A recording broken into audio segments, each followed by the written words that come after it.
we'd like to invite you to become a member of the BTR Community subscription-based social media platform. BTR Community is a platform that was set up for the listening audience of Black Talk Radio Network, the #1 independent Black radio network online. For just $24 per year, your subscription gives you access to an interactive space to share information with like-minded people with your privacy guaranteed.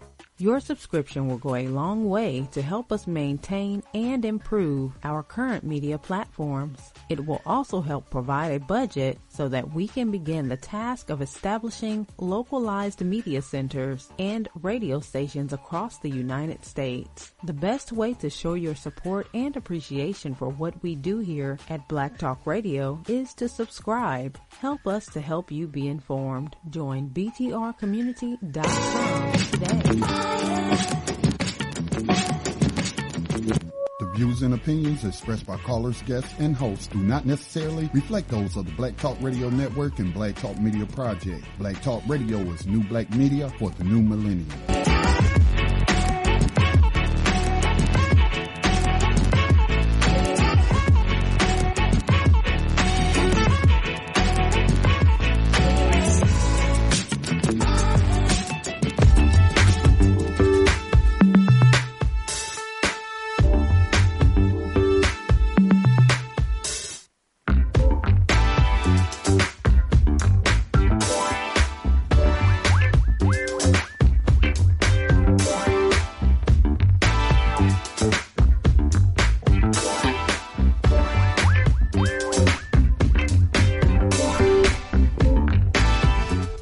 Good evening and welcome to BTR News. My name is Scotty Reid. I'm broadcasting from behind the enemy lines of USA Inc. On this Tuesday evening, it is a little after 6 o'clock p.m. Eastern Time. On this day, August the 14th, 2018.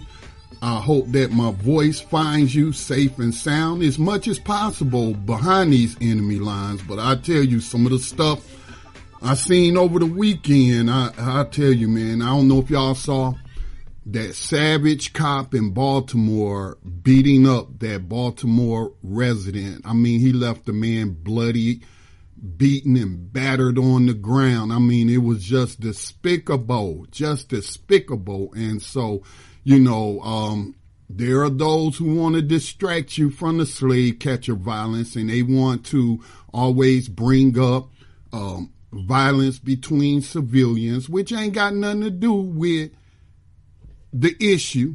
Okay, is it violence? Yes, it's violence. But other than that, it's totally unrelated. Now, that's not even one of the stories that I was going to talk about today, but right before coming on air, maybe about 30 minutes before coming on air, somebody was spamming one of my social media accounts. I did a podcast.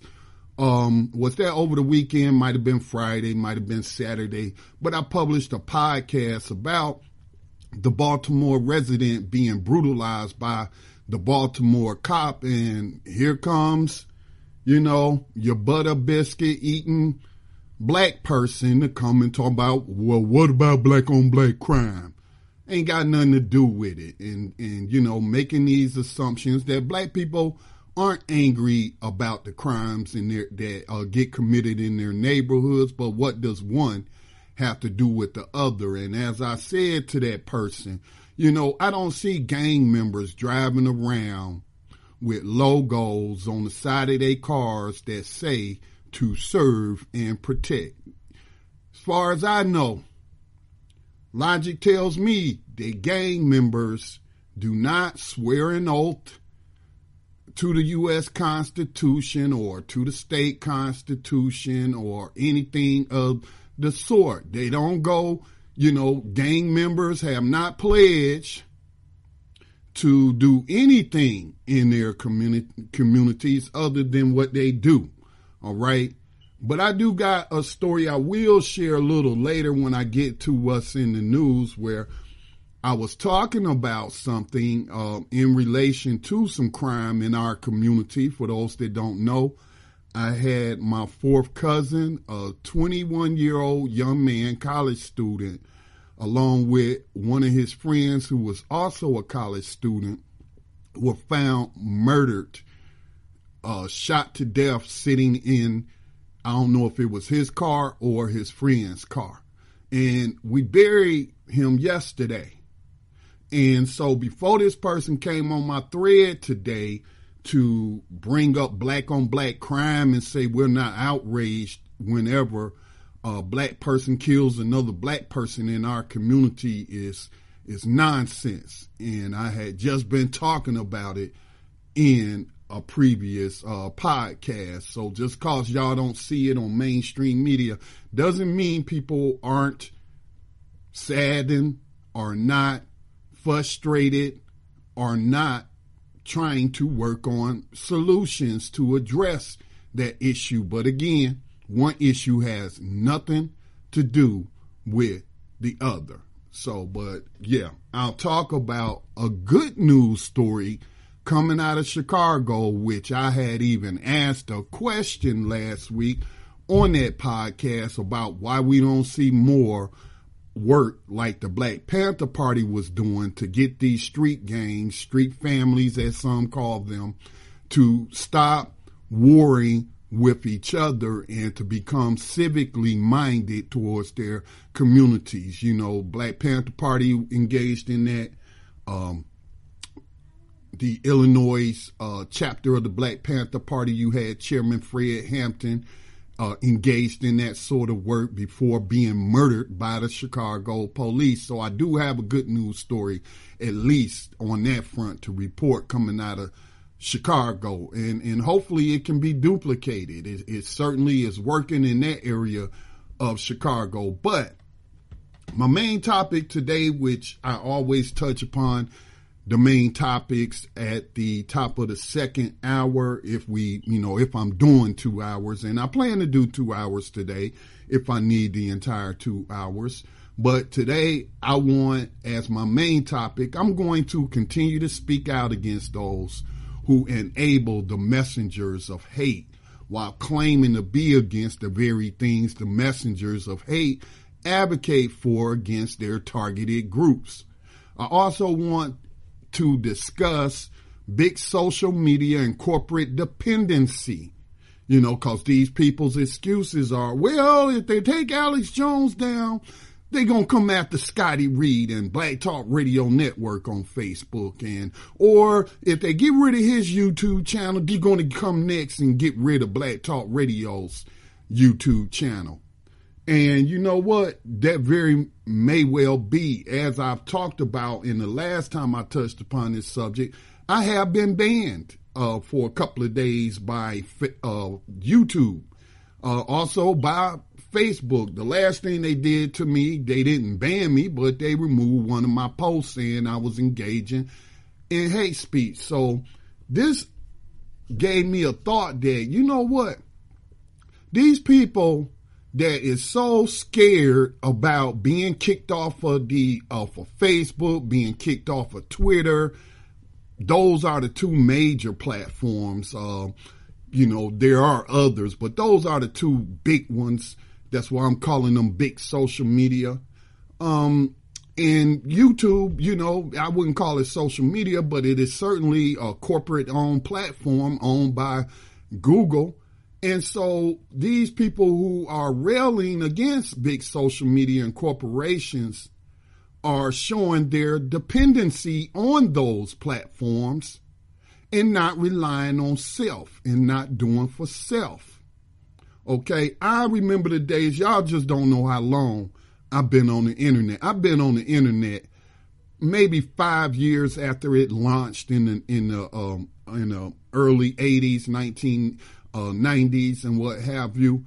And back then, there was no Twitter, there was no Facebook, there was no YouTube, there was none of that, none of these social media platforms. You know how we got traffic to our platforms? The website owners, also known as webmasters, we created what was known as web rings. And what that meant is that we displayed advertisement and links to each other's platforms so that we could develop our audience and share our audience, not relying on these big corporate platforms for our traffic. But today, listening to people complain about Alex Jones getting kicked off of social media, I'm saying that's because you've built up a dependency on those platforms. But then you want to rail against Mark Zuckerberg. You want to talk bad about Google and the things that they do. But yet that's where you're solely basing your operation. So you're dependent on them. You're dependent. I can't think of any other word because, we hear the right wing, they like to use the slander against the black community and say that Democrats have created a cultural dependency among black people. And that's not true. That's not true whatsoever. But I think it is true that media content creators have built up a dependency on big corporations to get their message out. And if you're dependent on somebody else who more than likely is going to be aligned against your message, but if you're dependent on these people to get your message out, you've already lost the propaganda war. As I stated in my last podcast, Alex Jones understands this is a war. He says there's a war on for your mind. That's been a tagline of his at least since 1999, I believe. That's when I came across him on the internet. He says there's a war on for your mind. So he understands that his propaganda is his way of contributing to the war effort of those in his group, those part of his group, racist white males. Okay? He understands it. It is leftists, I'm finding, who don't understand this is propaganda warfare. They just don't understand. All right? So I will share some articles with you, some comments from some people who continue to advocate for Alex Jones using apples and oranges comparisons that don't match to continue to advocate for hate speech, which is just as wrong as the hate speech itself. I'm not a free speech absolutist. If that was the case, I would open up Black Talk Radio to everybody. I let Alex Jones have a platform. I'll be reaching out to Alex Jones right now and say, hey, Facebook don't want you. YouTube don't want you. But come to Black Talk Radio and talk bad and tell lies and spread conspiracy theories about black people on Black Talk Radio. Okay? That's not going to happen because I'm not a free speech absolutist. There are limits to speech. Speech is, depending upon how you're getting that speech out. That's media. And media is the most powerful entity on the face of the planet, as Malcolm X taught me years ago. Not directly, of course. He was assassinated while I was a baby, so he didn't teach me directly. But I learned from the media that was produced with him saying that. Okay?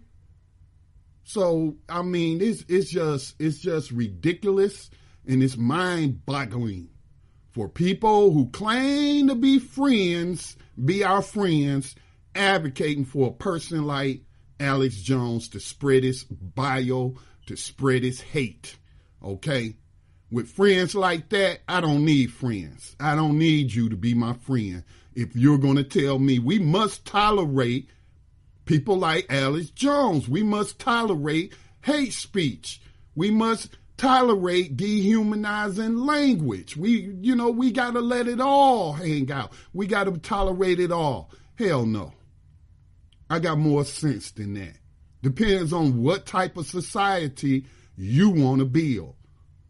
All right. So I am into censorship. And so are they, because these very same people, they ain't got these right-wingers on their shows or on their YouTube channels and making them part of their panels and what have you.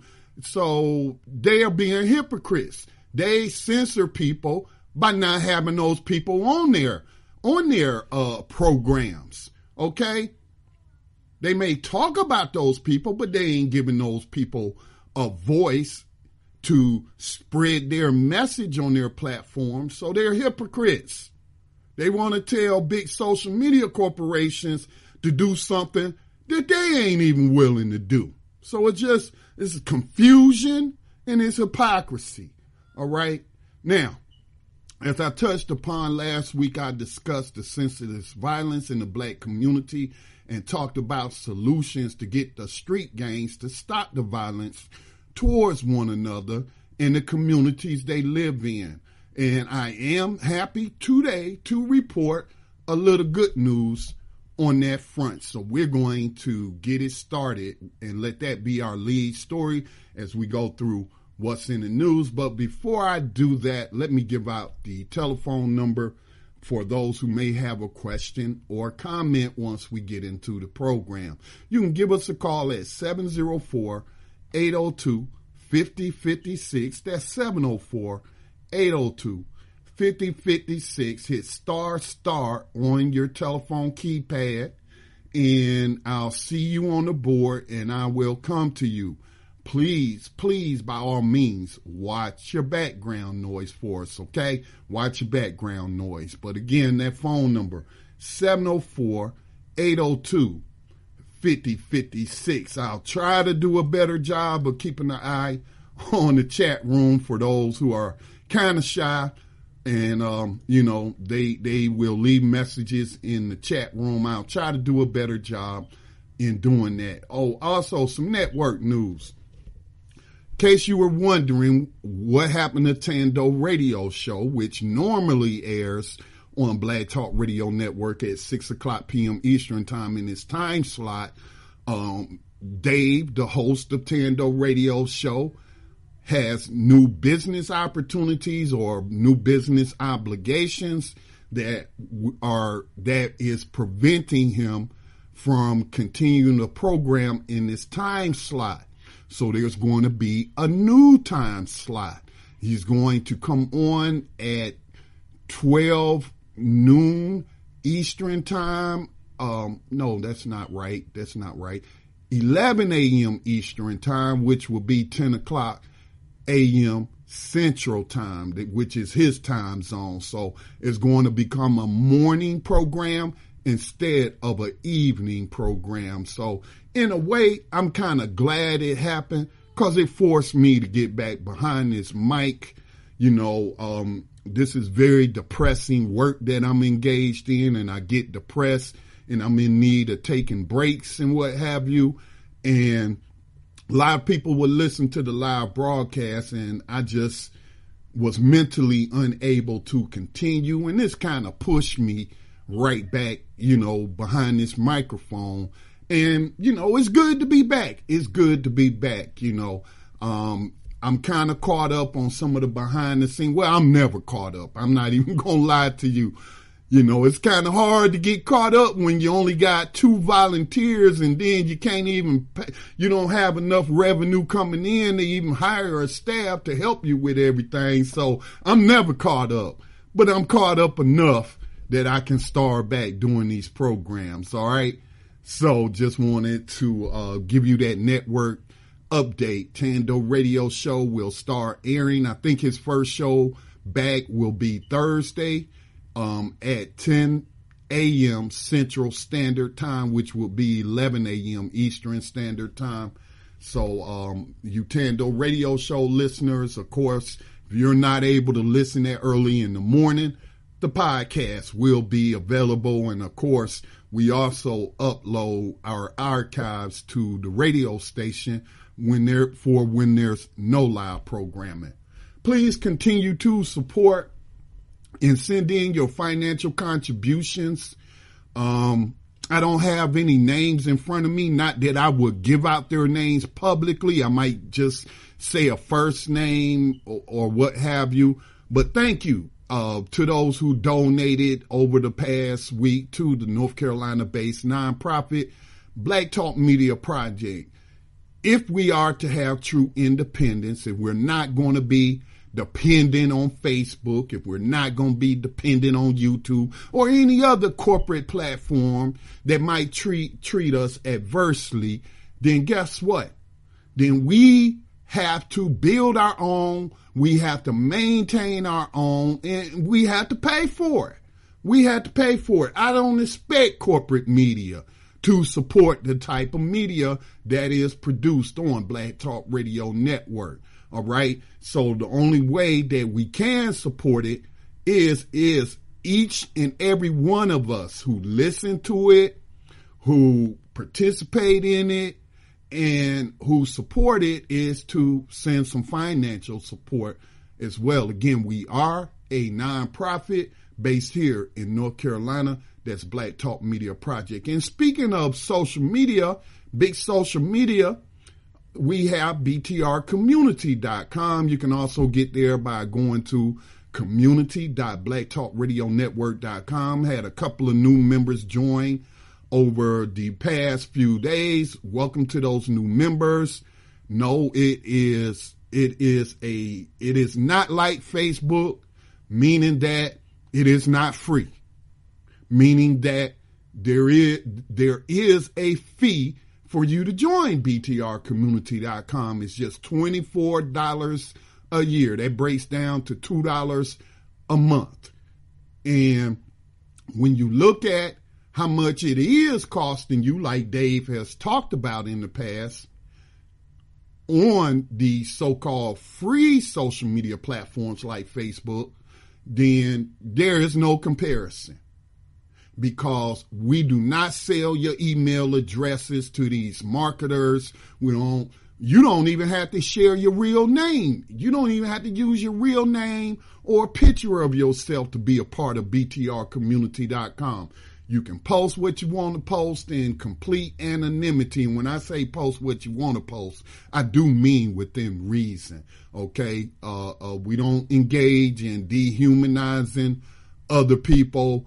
We definitely don't engage in anti-blackness and what have you. So within reason, let me just make that caveat. Within reason, you can post what you want to post.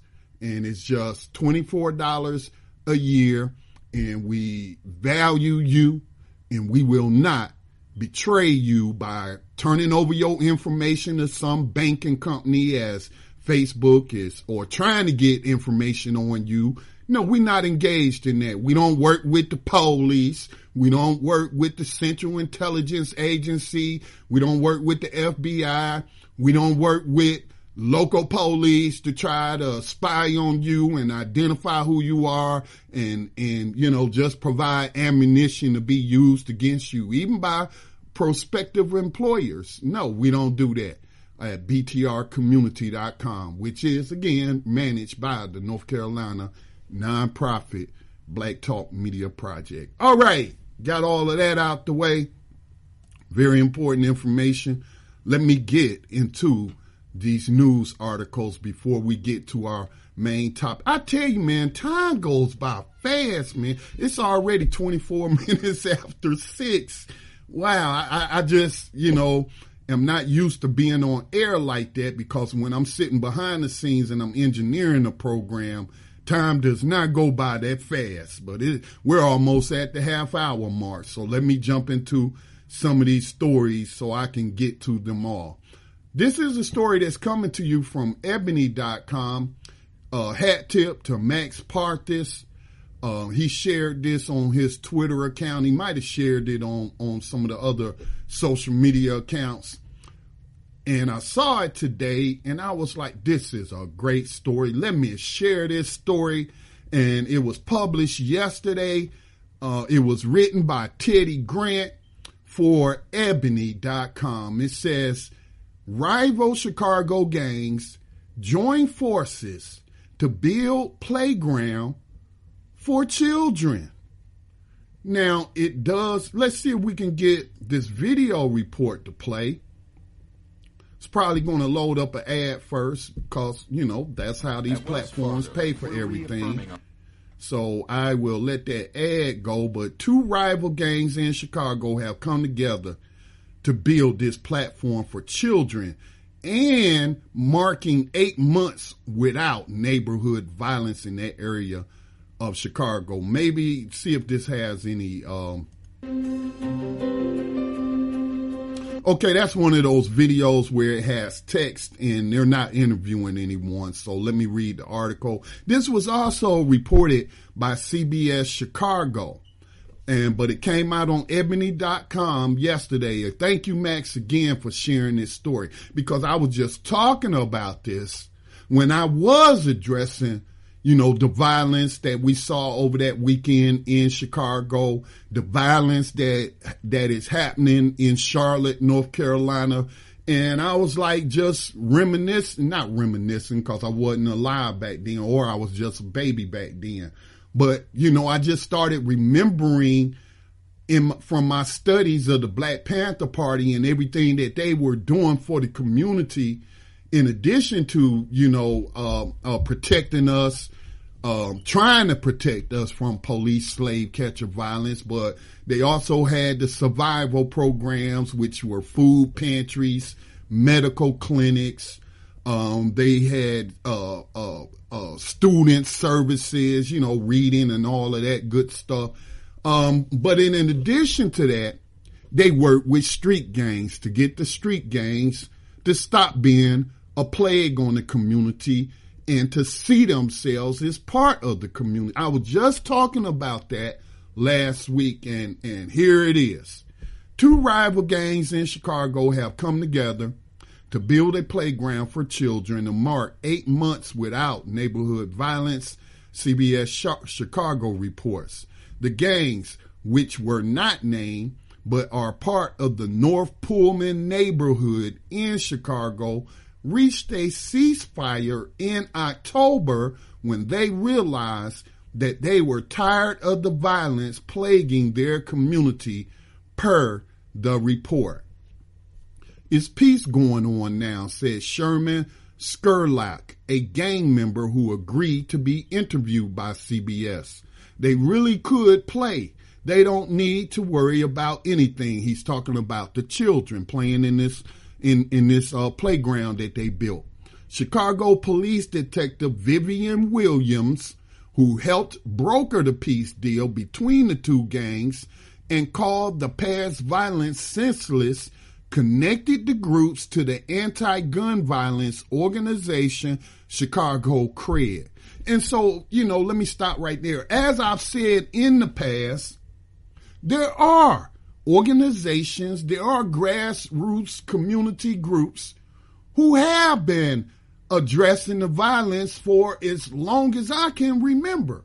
Back in the day when I was in my teens, I remember, marches in Chicago and some of the churches doing what they could to stop the violence and trying to bring awareness to that sort of violence. So when I hear these people who come at us with these talking points and say, oh, the black community don't care about this violence in their community, they telling a lie, and all they doing is repeating racist talking points from white people.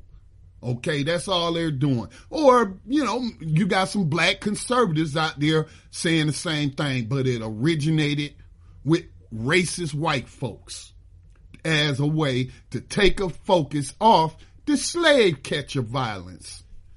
It says several young men have been shot and some killed over a gang war that none of them even knew what they were fighting about, Williams said. We were working directly with the young men on the south and west sides most likely to shoot and be shot, Arn Duncan of Chicago CRED told CBS. They didn't ask for anything for themselves. They said, our kids have no place to play. Can you help us build a playground? Now, let me say this, because I was asking this question with, I was in a conversation, very interesting conversation with one of my cousins who just came back from working in China. And I'm actually going to invite her on as a guest to talk about her experience in China and what she found there in terms of racism, in terms of, the large number of Africans who are in China. Because, even just today, I was seeing a bunch of propaganda demonizing what China's doing in Africa. And these people usually cite no sources, and they want to make it seem like China is doing to Africa what all the Europeans and Americans have done to Africa. And I don't see the correlation. And so anyway, without getting sidetracked, I'm going to try to get my cousin on to interview her about her experience over there. All right, so it says that Arn Duncan, because I was talking to her about that, and I was like, the so-called leadership in Chicago, how many famous or well-known or people put out front as leaders are based in Chicago or live in Chicago or have some kind of professional or religious organization in Chicago? A whole bunch. You got Oprah Winfrey, black billionaire in Chicago. I don't know where she lives now. I don't know where she lives, but that's where she made a name for herself, is in Chicago. You have Michael Jordan, who played his entire NBA career in Chicago, billionaire, certainly has resources that he could devote towards, these organizations that's trying to bring an end to the violence in the community. Barack Obama and Michelle Obama. Barack didn't grow up in Chicago, but we was told that he cut his teeth as a community organizer in Chicago, but yet he hasn't done any organizing against the violence in Chicago.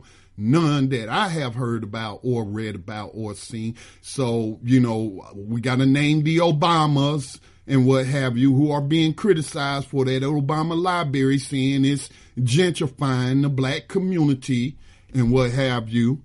Who else? Isn't Jesse Jackson in Chicago? Isn't Operation Push based in Chicago?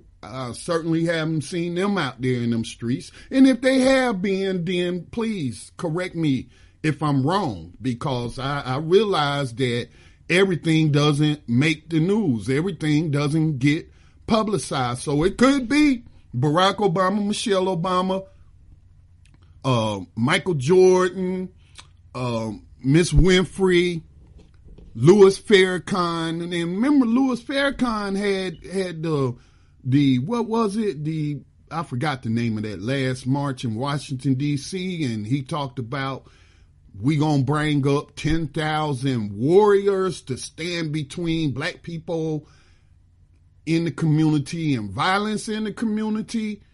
I interviewed one Nation of Islam member after he said that, who is based in Tennessee, and as far as I know, he's the only one who heeded that message and was out there trying to do anything that Louis Farrakhan started. But ain't Louis Farrakhan based in Chicago? Okay.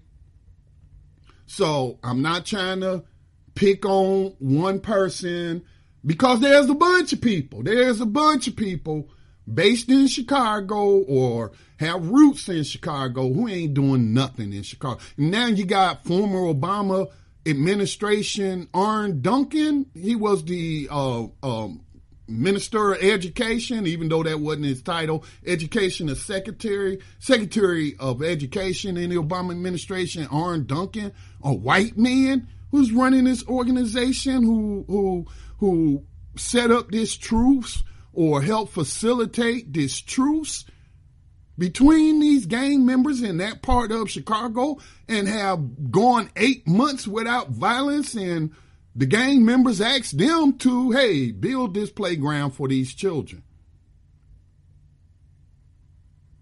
It is what it is.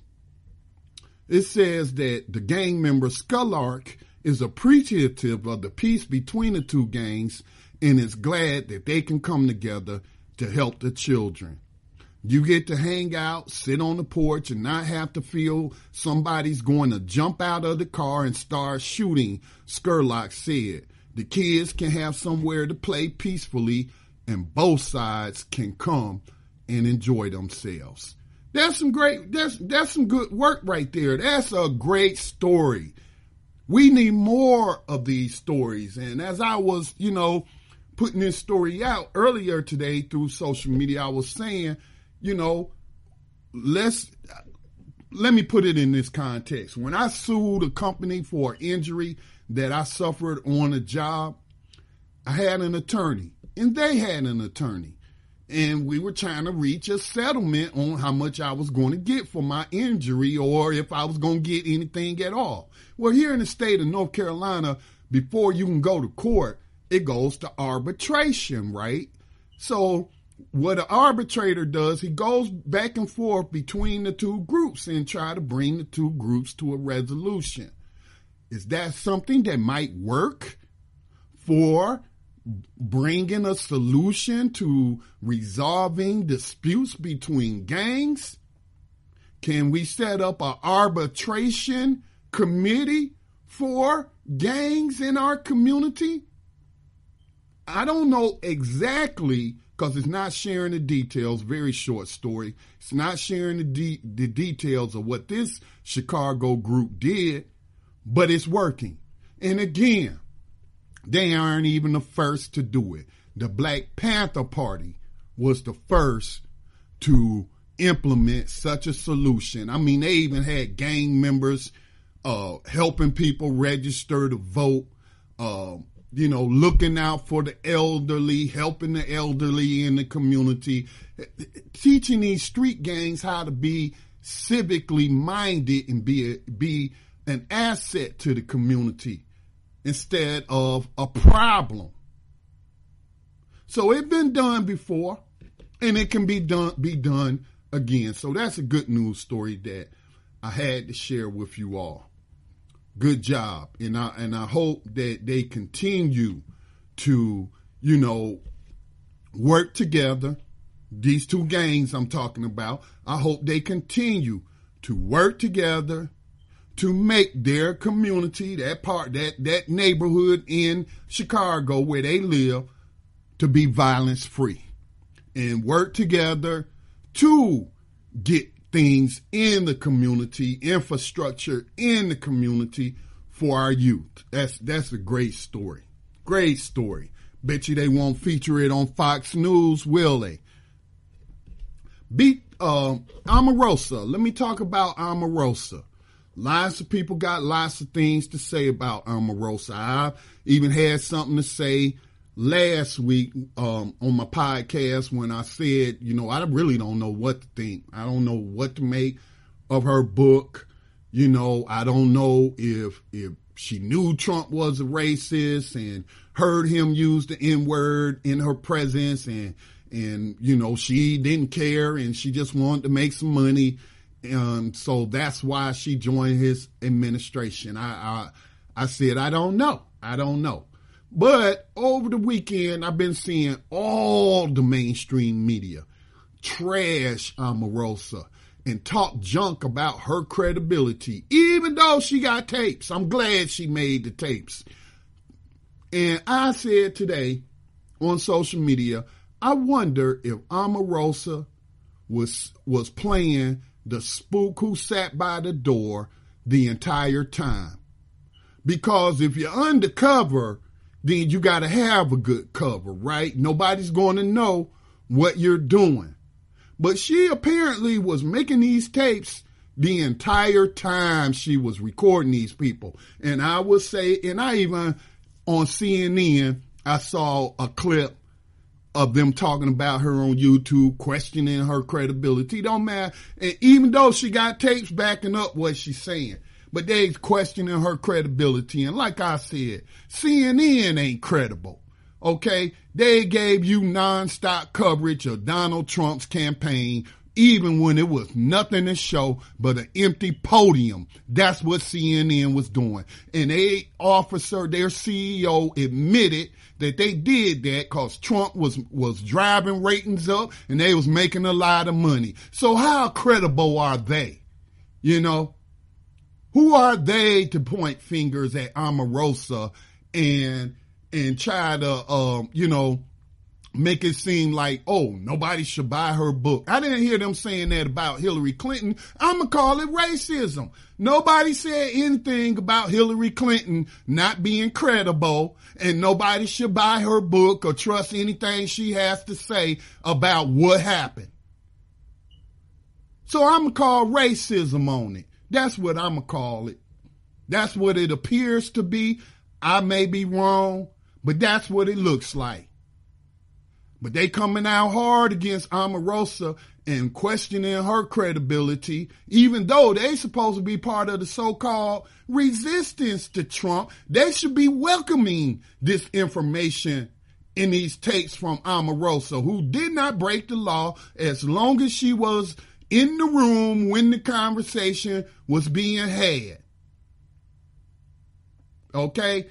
Washington, D.C. has a one-party consent law, just like here in North Carolina. That's why on Tando Radio Show, I could call up the police department and ask them this, that, and the other live on air and not even inform them that they was being recorded or we were broadcasting your answers on a live radio show. Cause I don't need their consent. This a one-party state. I'm part of it, part of the conversation. I was the one asking the questions. And according to the laws in North Carolina, I don't have to tell you jack. Because I'm sure you recording me. Almost every government entity you call, they're recording you. So CNN was even talking about she may be in trouble and all this and that. In trouble how? She ain't break no law. She didn't break no law. The White House is in Washington, D.C. She's going by the laws of D.C. She ain't, and it's on them. It's on them to have security. You know what I'm saying? But I'm saying this though. And I don't know Omarosa. I ain't never talked to Omarosa. Okay? And so as far as I know, she only popped on the scene because of a reality show based on business and what have you. That's how she came to fame, right? That's how she came to fame. And they even tried to make her look like a villain there. I didn't watch it, so y'all had to tell me. But again, reality TV ain't really reality. It's scripted too, but now we got Omarosa, who's been making tapes of Donald Trump, like the spook who sat by the door, and she's revealing it. And she's showing other people to be liars as if we didn't already know. But I'm going to let y'all listen to her giving an interview about the tapes and about her book. We started talking about the N-word tape. I was surprised, as you heard on that recording, how no one doubted that he said it.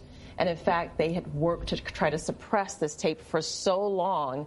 And everyone says, he said it, he's embarrassed, he doesn't want this to come out. And now they're saying they have never heard these allegations. And it's ironic that these are high-level campaign staffers talking about how to react. About why you were taping. I'm curious, too, about why were you taping? Because the truth matters, Gail. And in fact, if I didn't have this tape, you all would probably be wondering if, in fact, they did talk about it. Why are people supposed to pay attention to what you're saying now when you're the kind of person who would be taping campaign phone calls in the middle of the campaign? Yes, I'm the kind of person who covers her own back. In Trump world, everyone lies. Everyone says one thing one day and they change their story the next day. I wanted to have this type of documentation so that in the event I found myself in this position where, as you said, they're questioning my credibility, saying they never discussed the N-word tape. They had never heard these accusations. The president had never heard these accusations, when in fact this tape proves that they discussed it at high levels of the Trump campaign. So let's say the tape exists. Now what? What is the purpose of? So the tape comes out, we hear it. What do you hope will come out of this? Well, the sad thing is, as we saw with Access Hollywood, it probably won't impact his base. I think that their support is baked in, but it does expose him for the racist that he is. Now, and wasn't that Oprah friend Gail? I think that's Oprah friend Gail that she was speaking to, the black woman. See how adversarial she was being towards Omarosa? What are you doing taping and all, and the white dude too? Why should we trust somebody who was taping during the campaign? Why would you do that? Like she said, to cover my own behind, to cover her backside, because y'all all a bunch of liars. And then, you're even lying now. You're saying that you didn't say it. So here's the tape. So that don't sound like the so-called opposition, does it? It sounds like they Trump advocates, right? Like, why they bashing Omarosa for making the tape? Why isn't the story Katrina Pearson and who was another black woman who was on the Trump campaign, who came out and said, this is a lie. We never discussed such a thing or an existence of a tape with Donald Trump on The Apprentice talking about the N-word and what have you, and don't believe Omarosa. Don't believe her, right? Don't believe her. She's lying. She just trying to make some money. And then Omarosa comes out with the freaking tape showing them to be liars. And now the Trump campaign is trying to sue her over a non-disclosure agreement. So I just want to give a shout out to Omarosa for being the spook who sat by the door. If you've never read that book by Sam Greenlee or watched the movie, you can find the full movie on YouTube. It was a movie that the FBI did not want you to see, and they suppressed its distribution in the United States in the 1970s. So Omarosa, shout out to you. I'm glad you're releasing the tapes. Let me, I think we have someone who wants to make a comment or has a question. Area code 717. You're on BTR News with Scotty Reid. Go ahead with your question or comment. This is Brother Davis, Brother Scotty. Greetings to you, Brother Davis. Man, I've been trying to connect, but listen, I had to call and comment. I was waiting to talk to see if is tomorrow night's show live or what? Tando Radio Show is moving to a morning slot. Oh, okay. That sounds good. Okay, well, listen, keep me in the loop. But to get back to Omarosa, we fail to realize that they're going to do everything they can to discredit the very woman they put in that position. So rather than judge Omarosa's intellectual level of making the decision to even record, because let's face it, everybody around him was recording, they want to pick on her, but yet everybody who's connected with him that has gotten a trail that led back to him has recorded him. So she actually hasn't done anything no one else has done. Exactly. But yet they want to vilify her. Exactly. That's sad. But you make a very good point, Brother Scotty. I just wanted to add that to you, man. And I'll give you a call tomorrow during the day sometime. All right, Brother Davis. Thank you. All right, Pete. Yeah, and he's exactly right, and I think Omarosa mentioned that.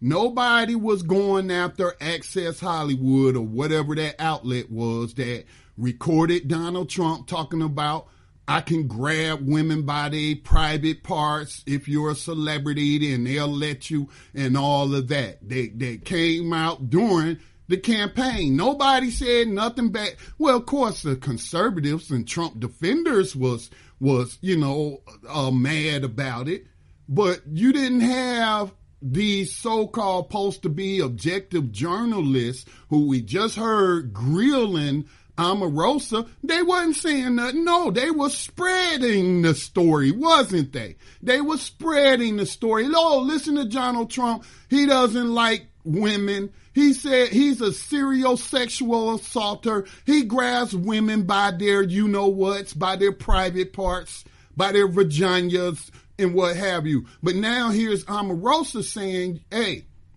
when during the campaign it came up that it was a tape out there of Donald Trump using the N-word.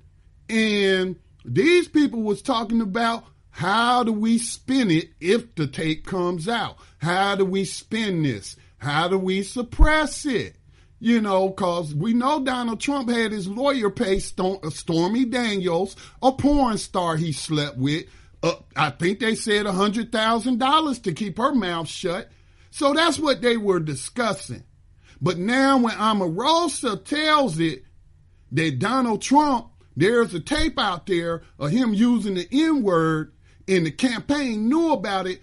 Oh, now all of a sudden Omarosa's credibility is being brought into question, even after they just heard and they played her tape. Okay?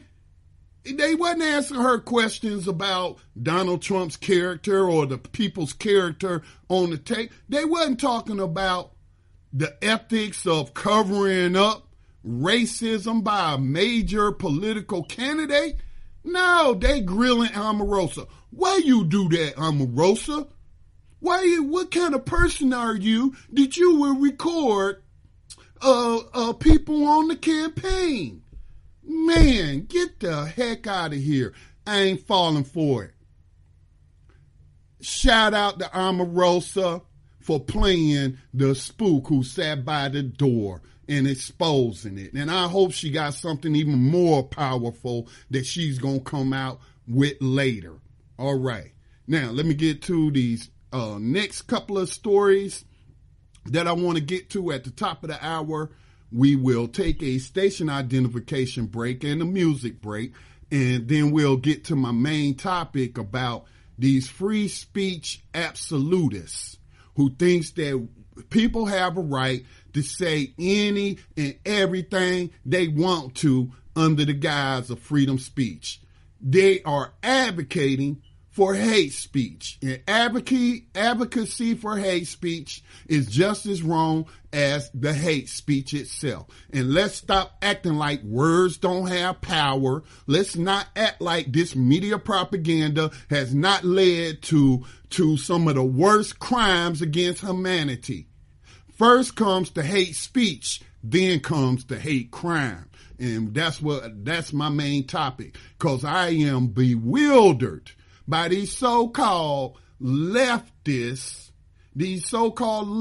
who are telling us that we must be tolerant of racist hate, of religious bigotry, that people have a non-existent right to say these things on social media platforms. And then related to that is our reliance, our dependency on big social media and these corporations like Google and YouTube to get our message out. Because that's the only reason they defending Alex Jones, is because they're saying, well, if they take down Alex Jones, they can come take me down next. That's because you dependent on them to get your message out. If you're dependent on your enemies and you claim that these corporations are your enemies, if you on the left, then what sense do it make for you to be dependent on them to get your message out?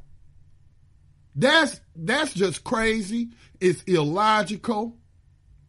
And it don't make no sense. When you should be building your own platforms and working with other platform creators to share traffic between one another, instead of relying on these corporations that you claim that you against, that you speak out against their policies, their anti-humanistic policies and what have you.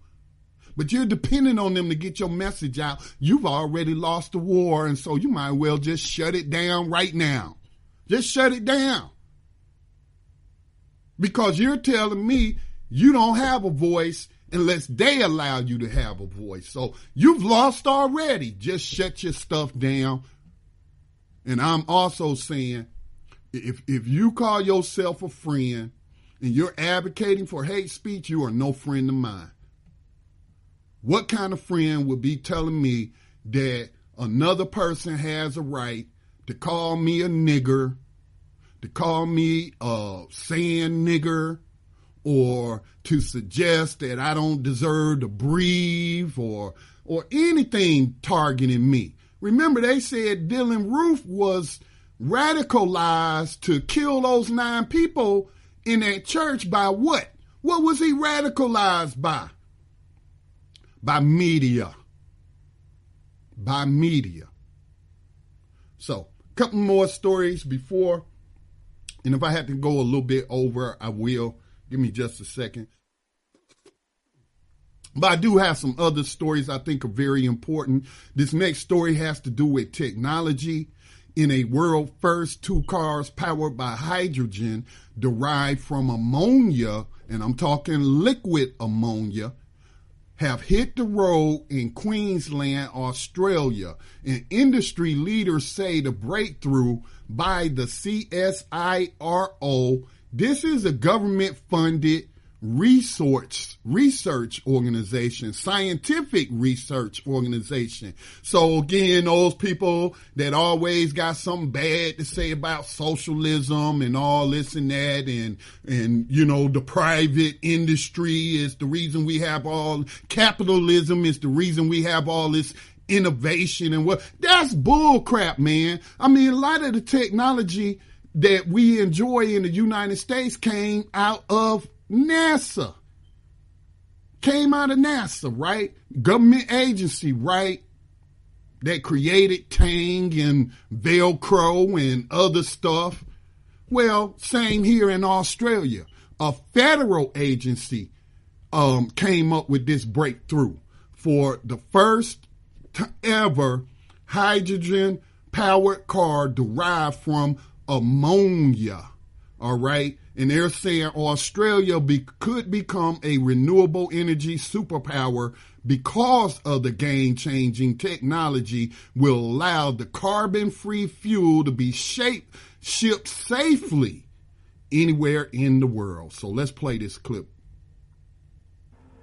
2 cars that look like any other, but these have created history, fueled by hydrogen that's stored and shipped in ammonia, then cracked and purified back into hydrogen. They're quiet and they emit nothing but water. The transfer is possible due to this revolutionary metal membrane technology, which took CSIRO scientists 10 years to develop. It's 100% selective, so we get a pure product, which is exactly what these cars need. Hydrogen is easy to produce in Australia through renewable energy sources like sunlight and wind. Now scientists have cracked the code on how to export it safely using ammonia. It's been hailed as a groundbreaking missing link in the export chain. It could potentially rival our current LNG export industry. So as of this year, Australia is the world's biggest natural gas exporter. Hydrogen could be in the same position in a couple of decades. It's big, it's a game changer. It allows the hydrogen to be transported to markets where there potentially was no opportunity there before. Toyota and Hyundai have come on board road testing the pure hydrogen supply. They can fill up in 3 minutes just like a normal car, and they've got 800 kilometres of range, just like driving a normal car, except these cars are zero emission vehicles. The hydrogen costs a little more than fuel but powers the car for twice as long. It's in Asia where the production of these cars is growing at a rapid rate. The South Korean government, for example, has just announced 16,000 new hydrogen-powered vehicles, and it's building over 300 refuelling stations, all within 5 years. An industry lobby group with members like Caltex and Shell agrees carbon-free fuel is the future. So you will have your petrol, your diesel and your hydrogen fuel all sitting side by side. CSIRO scientists say Australia's ability to create an unlimited amount of hydrogen could fuel the nation's next export boom. Australia could certainly be a renewable energy export superpower. There's no doubt about that. These cars currently sell for between $60,000 and $80,000, but the price is coming down fast. Lexi Hamilton-Smith, ABC News. Wow. I mean, that's big news right there. And that is a threat to the petrodollar, which we talk about. You know, the petrodollar, for those that don't know what the petrodollar is, the petrodollar, it derives its name from the fact that all of your oil producing, your big oil producing countries like Venezuela, like Saudi Arabia, like Iran, like the United States, like Russia, it's all based on the dollar. Remember, that's why they started the Gulf War. That's why they really went after Saddam, because he said he was no longer going to accept U.S. dollars for his oil that he put out on the market, that he was only going to take euros. That's why they took out Gaddafi. They took out Gaddafi because he was talking about the gold dinar. Now, do you think these hydrogen-fueled cars are a threat to the petrodollar? Is it a threat to the oil industry?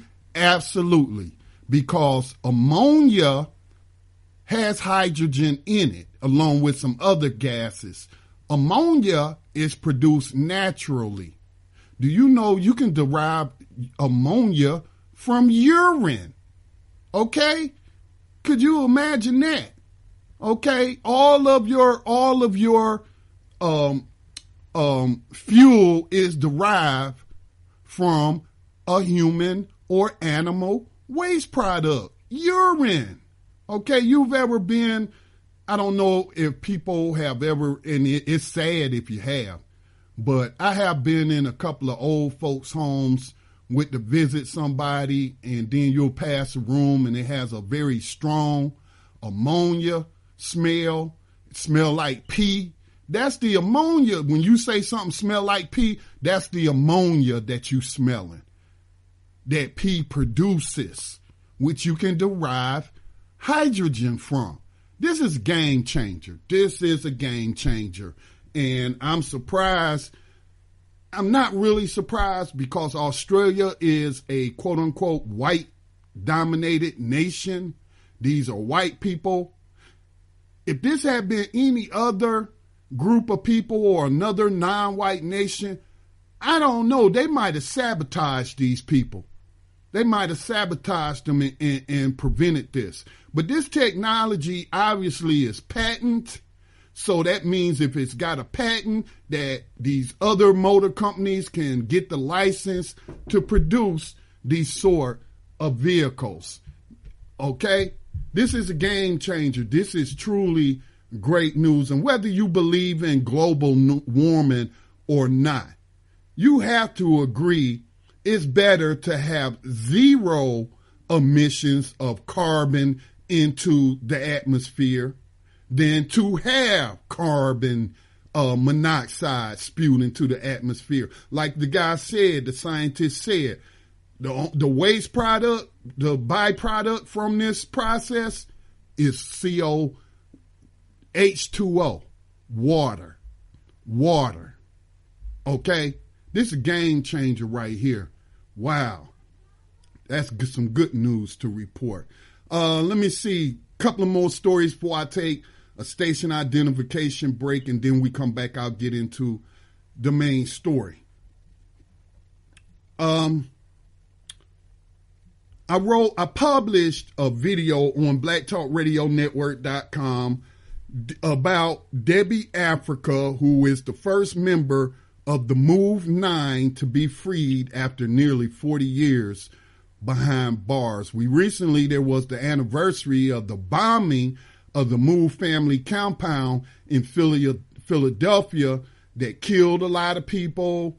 It was children in their house, and the FBI assisted the local police department, gave them some C4, and they dropped it on this house. And it ended up burning down 60 other homes in that black community. But Debbie Africa is the first member of Move 9, a group of political prisoners that were associated with the teachings of John Africa and the Move compound or the Move family in Philadelphia. And she just got out. So we want to welcome her to freedom. That's that video. You can see a video interview of her. I posted it to Black Talk Radio Network. Meet Debbie Africa, first member of Move 9 to be freed after nearly 40 years behind bars. And one more report before we go to our station identification break and music break. The U.S. continues to support terrorists as a matter of foreign policy. Now, this news has been out there since last week.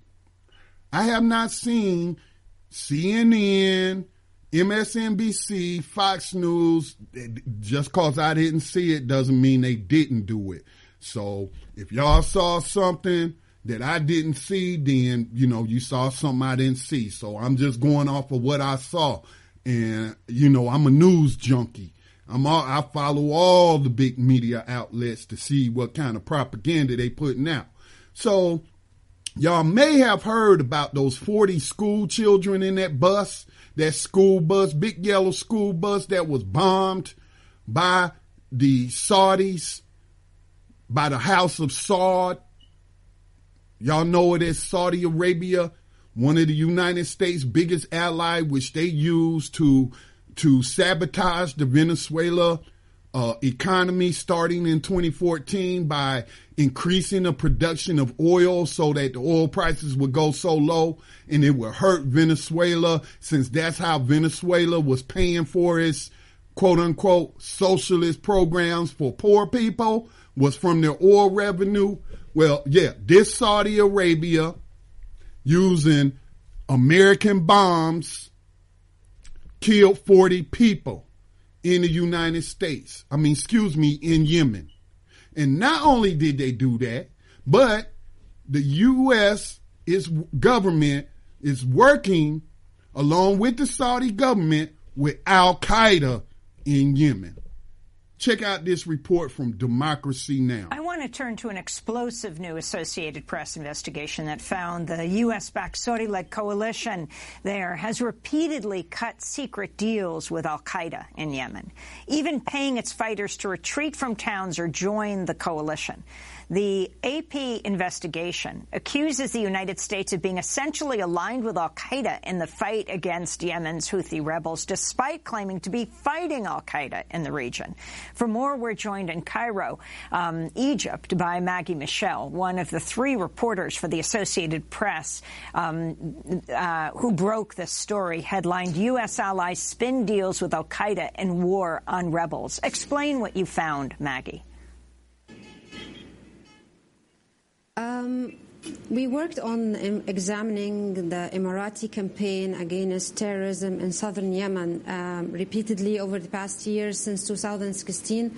Emiratis, along with the Pentagon, declared victories after victories against al-Qaeda, liberating cities from the group without really telling us how this happened. We looked closely into different areas, basically Hadramaut, Abiyan, and Shabwa. And in the 3 of these provinces, we found through tribal mediators, officials, witnesses, residents, that there was no actual fight on the ground. And what happened is the Qaeda militants pulled out days and months and weeks before the campaign started. They pulled out, leaving the city without any fight. And then the Emiratis deploy their forces and then declare victory. The Pentagon joins and says, we have helped and assisted the Emiratis with a small force on the ground to defeat al-Qaeda. This is Sheikh Tariq al-Fatali, an Abiyan tribal leader and mediator, speaking in a video that accompanies your Associated Press report. The Americans know everything and more about what we know. They knew about the mediation step by step, one by one, and they were turning a blind eye. Maggie Michel, can you explain who he is and the significance of what he's saying? Tariq al-Fadli is a very well-known tribal leader in Yemen. He, in the past, was fighting next to Osama bin Laden in Afghanistan. He came back to Yemen, and he, one of the Afghan Arab fighters, recruited even by the government itself to fight the South in this fight between the North and the South. He played different roles. At the very end, when we interviewed him, we found that he was in direct contact with the Americans, feeding them with information about the movement of al-Qaeda, about the deals that's going on. This area in Abiyan has very active U.S. drone activity. I mean, the drones don't leave the sky. But on the days where Qaeda was leaving, there was no strikes. And that was the question we raised with the Sheikh Tariq al-Fadli, asking him, what do you think about it? And he said that this is not a surprise. The Americans know everything. And in addition to Tariq, there were several other tribal mediators. We interviewed them, and one of them actually hosted the Qaeda leaders inside his farm, and he held like a farewell dinner before they left. The Washington Times reports Pentagon officials denied U.S.-supported allies bribed or recruited al-Qaeda members in Yemen. Pentagon spokesman Colonel Rob Manning said, quote, "That is patently false. We do not pay al-Qaeda. We kill al-Qaeda." Maggie Michelle. Yes, I mean, this is the line of the United States along with the Emiratis. Yesterday also the Emirati officials held a press conference denying that they had any agreements or deals with al-Qaeda, but on the ground we had so many witnesses and people who were involved in these meetings, including the tribal mediator who was involved in a meeting between the Emiratis and al-Qaeda where they agreed on paying money in order for the group to withdraw from Shabwa. And the denials don't really don't give more information, just general denials. And can you, Maggie, respond to the killing that we were just talking about, the U.S.-backed Saudi bombing of this school bus? 40 school children killed. Now there are thousands of people going to funerals in Yemen, 51 people overall killed. How does this fit into the picture that you have found in your investigation? What's very hard to determine in Yemen is what the children were doing. I mean, we uncovered Yemen since 2015. We know that the Saudi-led coalition has bombed civilian targets all the time, markets, hospitals, schools. This is not a surprise. But we also know that the Houthis are actively recruiting the children, and then they send them to the front lines. And the question marks here that are not answered yet, what were the children doing at the time? There are no schools right now in Yemen. There are no buses carrying children from one school to the house. This is a luxury. The children were visiting a cemetery, and that's where they promote the whole notion of jihad and martyrdom. So, I mean, on one hand, the Saudi-led coalition is blamed for killing the civilians, and this have been ongoing without any, no question about it. But at the same time, we have to look at the other side of the picture and see what the Houthis were doing with the children. All right, I'm going to leave it there. And I'll say this before we go to our break. That was objective reporting on her part. That's what objective reporting looks like. She wasn't taking sides. She asked the question, why are the Houthis using child soldiers? In addition to, why is the Saudis using American bombs bombing children? Because if these are children, they're victims of both sides if they're being used. And it has long been U.S. policy to kill all males in these areas of 16 years old and up. That's been U.S. policy. That's been out there for a long time. And we know that the drone strikes have been impacted, whether we're talking Pakistan, whether we're talking about Afghanistan. We know the U.S. government, the CIA, has a policy of killing civilians just to take out one target. They don't care. They fire these drone missiles into open markets. They attack wedding parties and what have you. But that's what, at least she was being objective. I really appreciate that.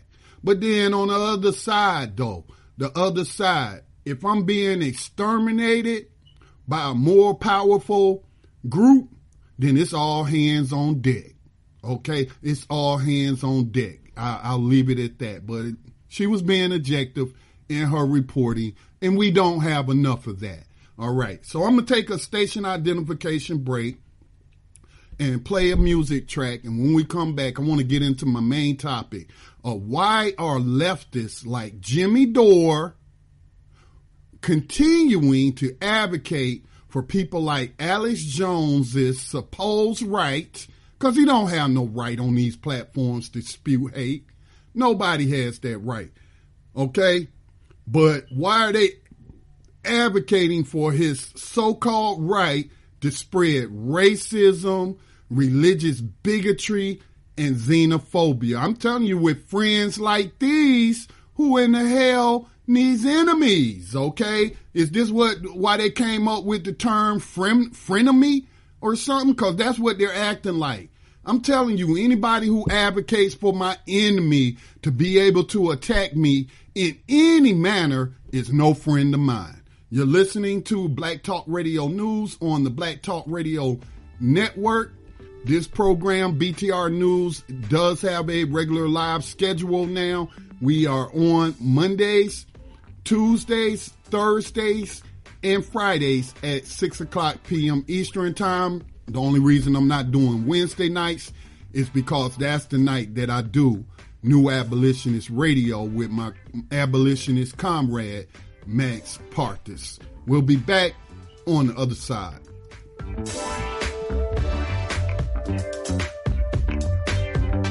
Make Black Talk Radio your choice for digital black radio. New black media for the new millennium.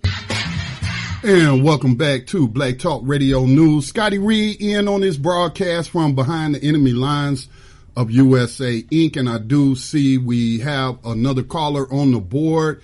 I'm sorry I didn't catch y'all before the break. The other caller hung up. If you are still listening, please, by all means, give us a call. 704-802-5056, 704-802-5056. Hit **.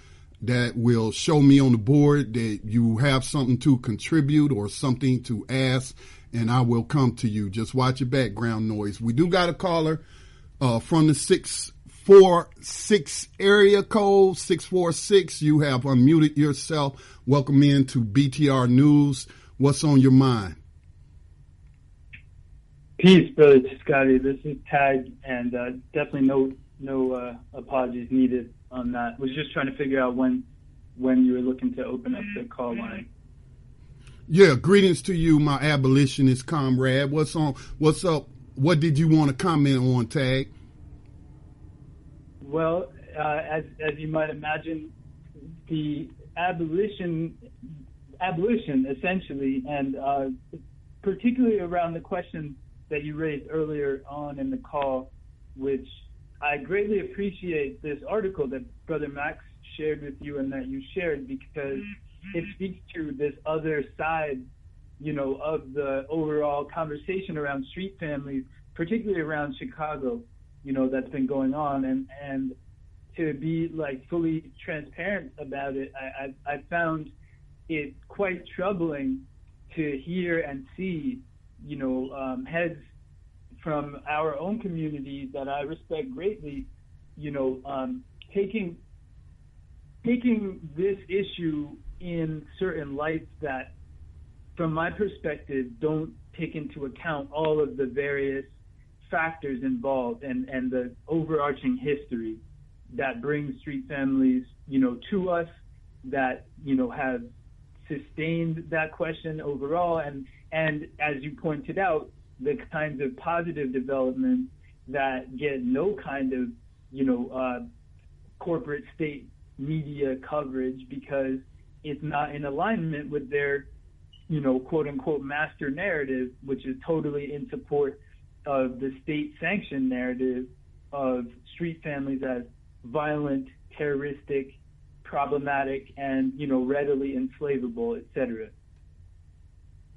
Yeah, well, I started this conversation last week, and, we've had these people come at us for a very long time. Why don't black people care about black lives when you got these gangs killing each other and what have you? And as I mentioned, the campaign against violence in our communities have been going on for 20-something years. And there are those of us who have given their lives, like Fred Hampton in Chicago, who part of his work was getting these street families to stop engaging in violence against one another, with the community ending up being casualties of their wars against one another, and to teach them to become civic minded and what have you.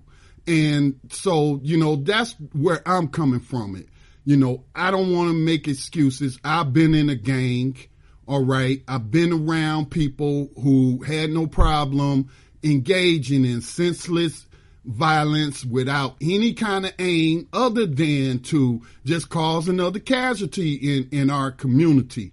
But, on the other side of it, when I was in a gang in Detroit, I was not shooting up the neighborhood and what have you, even though I did share instance where I was walking with another gang member and he pulls out a gun and starts shooting at people standing out the boys club, and I was not down with that, okay? But there was no outreach to us during that time of saying, why are y'all out here fighting each other? Don't y'all see how you're doing what the enemies of our communities want us to do, and that is to fight and kill each other. That is to, regardless of, we know that oftentimes people sell drugs as a crime of survival, and I, see the medicinal qualities of cannabis. So I'm not talking about people selling cannabis, but I'm talking about crack cocaine. I'm talking about heroin and whatnot, that the system is set up for us to engage in these things, but nobody can make us do it. And, as young people whose brains aren't fully developed, they're not considering the social political ramifications of behavior. They're just reacting to the situation that has been set up. But if we had true leadership reaching out and could approach these families and get them to understand the reality of how they fit into this social construct, then we could have outcomes like we're seeing in this neighborhood of Chicago, where I quoted the gang members saying, we didn't even know why we was at war with each other. Tag. And that would have been the late 70s, early 80s, right, that you're describing out in Detroit? Yes, I left Detroit in 79 and was a gangbanger for about 2 years before that. So 77 to 79.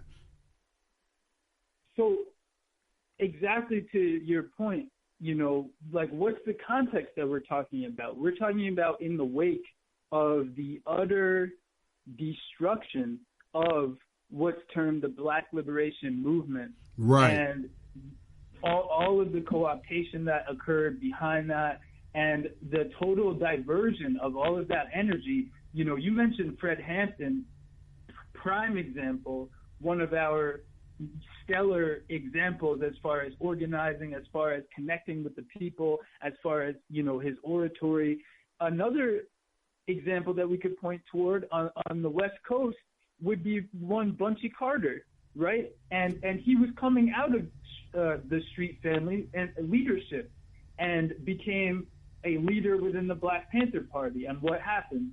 He's set up by these same forces that set all of our sisters and brothers up, and ends up being essentially assassinated, indirectly by the state, right. Which also led to all sorts of other destruction. So, I really appreciate the context that you brought to that discussion.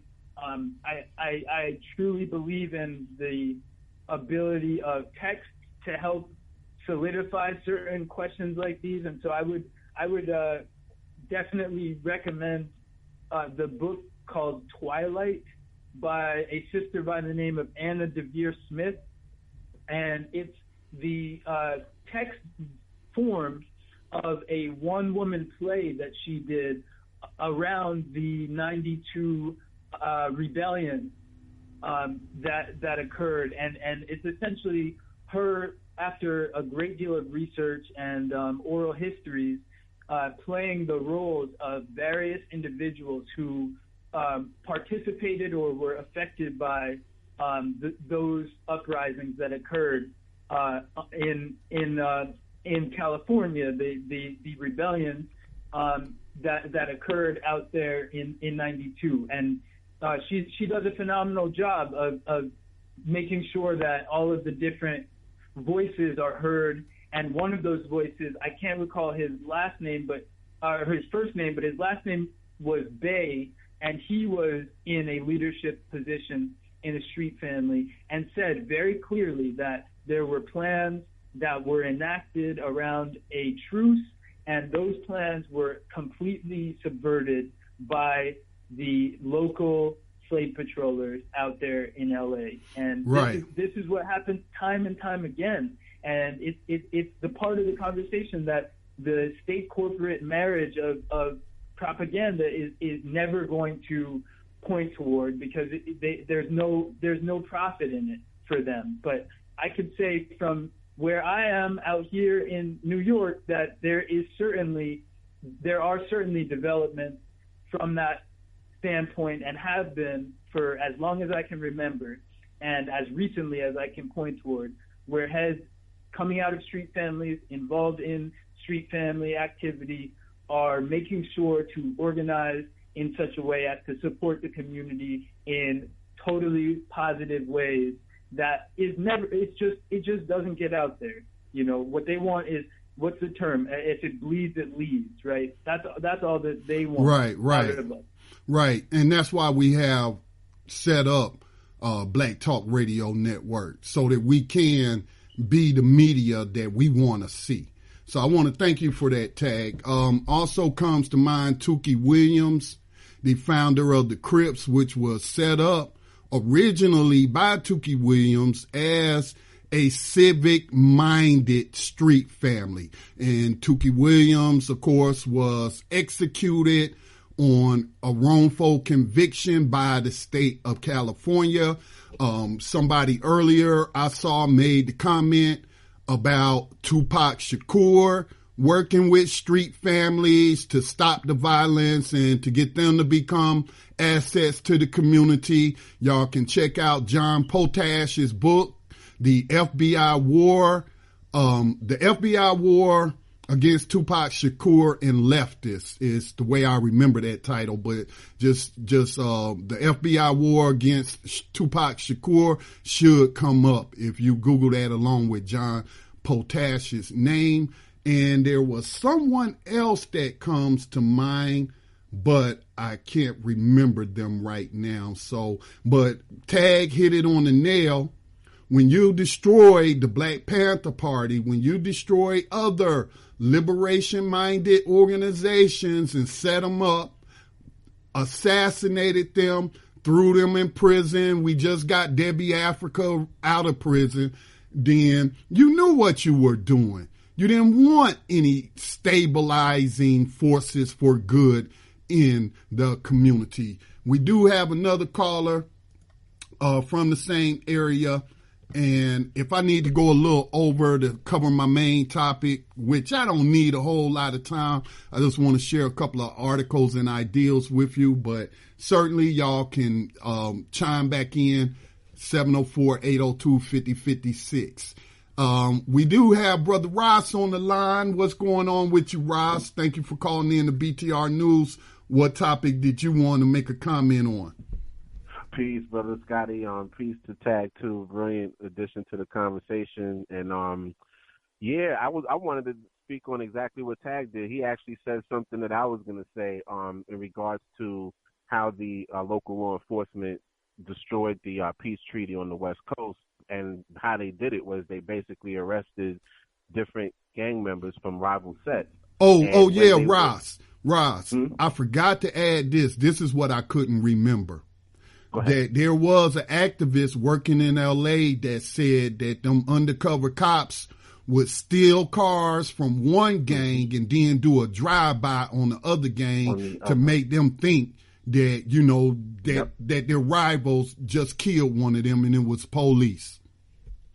Absolutely. And they also would arrest certain gang members, and while their car was impounded, they would take it from the lot and do the same thing. And I was thinking that is something that should be a basic prerequisite, is the education of these former street family members about how the machinations of the system work. So if something happens and it looks like that truce is going to break down, that they go back to each other and talk it out. Or Ross, as I propose, maybe we need an arbitration organization that they go to settle these disputes, just like you have arbitrators between nations and trade disputes, just like you have arbitrators when a employee goes to sue its employer. You have arbitration. Right. Same principle can work in our communities. Yeah, the main thing, though, is I agree with you emphatically, but I was just saying the main thing, too, is that if there is ever a time where there's a breakdown in the situation, that these former gang members need to be aware that there could be a puppet master behind that happening, and to take preemptive action, to take a peaceful approach if something like that was to happen, rather than just assuming, oh, it's on again. Because exactly what they did on the West Coast, they did with the US organization and the Black Panthers. They were sending the US organization threatening letters that the FBI wrote, and they were sending the Black Panthers threatening letters from the US organization that the FBI wrote, and they ended up killing each other as well. So this started even during the liberation movement. You had these sorts of struggles between different groups that was again orchestrated by the system of white supremacy. So I just think that is something that we should really focus on in regards to, like, when these situations happen. I'm ecstatic that it did happen. Hopefully it does spread, and I think you're right about an arbitration group. But I think that history of these things being destroyed by outsiders should be made emphatically clear. You know, I've always brought up my favorite African proverb: when there are no enemies within, enemies without can do very little harm. And that is the approach we have to take with these situations. We have to make sure that no one else can create enemies within where there was none, so that these things don't break down and it goes back to what it used to be. Another good documentary, too, is called Bastards of the Party by Cleburne Sloan, and it deals with the history of the Black Panthers on the West Coast and the origins of the Crips and the Bloods, like you were saying. Basically, originally they were fighting white supremacists to go to school. All of those gangs started off as just cliques of black children that had to fight white gangs on a daily basis just to get an education. And over time, there was white flight. Those gangs left the Watts and all of, Compton, all of that was white originally before those black people, came during the Great Migration and took over. So once the white flight took place, the black gangs had nobody else to fight anymore, so they started fighting each other. So this is all information that I think we need to share so that they understand that, there is a possibility of things breaking down, but understand that when it comes to us as a people doing positive things with each other and trying to uplift our community, that it's usually a white hand behind the breakdown. So let's not be rash. Let's not be quick to grab the guns, but let's actually find out what's happening rather than just making moves, which is what has happened in the past. Everybody was just making moves based on false information that was never really vetted. And they were young. The Panthers were very young. All these people were young people. So I'm not saying, that I'm not blaming them for anything, because when I was young, I ran the streets too. And I did a lot of crazy things in my community that I shouldn't have done as well. So, I understand that. But it's just something now that we know that there's a running, living history of this sort of stuff, that when we have these gang situations that become peaceful, we need to educate them about that and make sure that they have these arbitrators, and if something looks like it's breaking down, they go right to the arbitrators and say, look, this is happening. We need to get back to the round table and have a discussion so you can figure out what it is and make sure that it's not something that's being facilitated by outside forces. So with that being said, I will mute myself and let you continue the show. I just wanted to chime in on that. And like you said, big up to Omarosa. I'm glad she did it with the Trump organization. If that was Hillary Clinton, they would have found a way to kill her.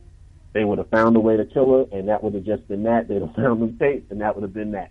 They got, the Clintons got over 50 deaths on their hands that they have never been prosecuted for. All of them are directly connected to the Clintons. And I think if this was a situation where the Clintons were in office and she did that, it would have been a different situation. So I'm glad, and I hope more is to come behind what she started, like you said. Peace, and I'll meet myself. All right. Thank you. Thank you, Ross. And also, on the Omarosa piece again, I played a clip from mainstream media where they were antagonizing her. Okay.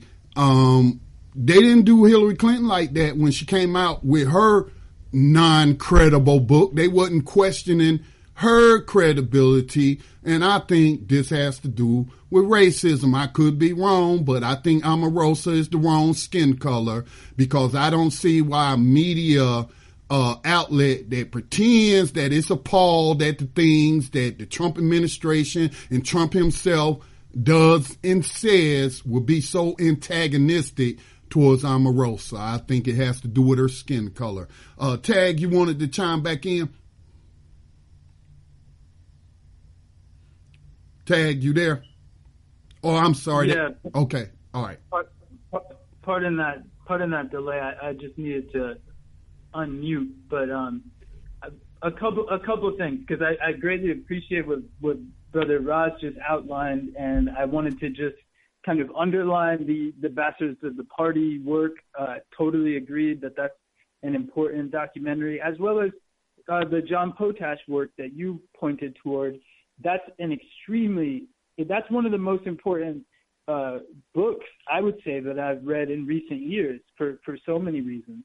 And it to my knowledge, it seems to be kind of underappreciated or underrated as far as, books about things that we should pay attention to or focus on, because it's very, very well researched, and it goes into a lot of these connections, including the connection, which you pointed toward and has been discussed during this conversation between the Panthers and these street families, and, how that's an ongoing lineage and very, rife with all sorts of problems. Just like, it's the Black Panther Party, which was very much, front and center with its politics and, what its aims were, was approached so violently, so brutally.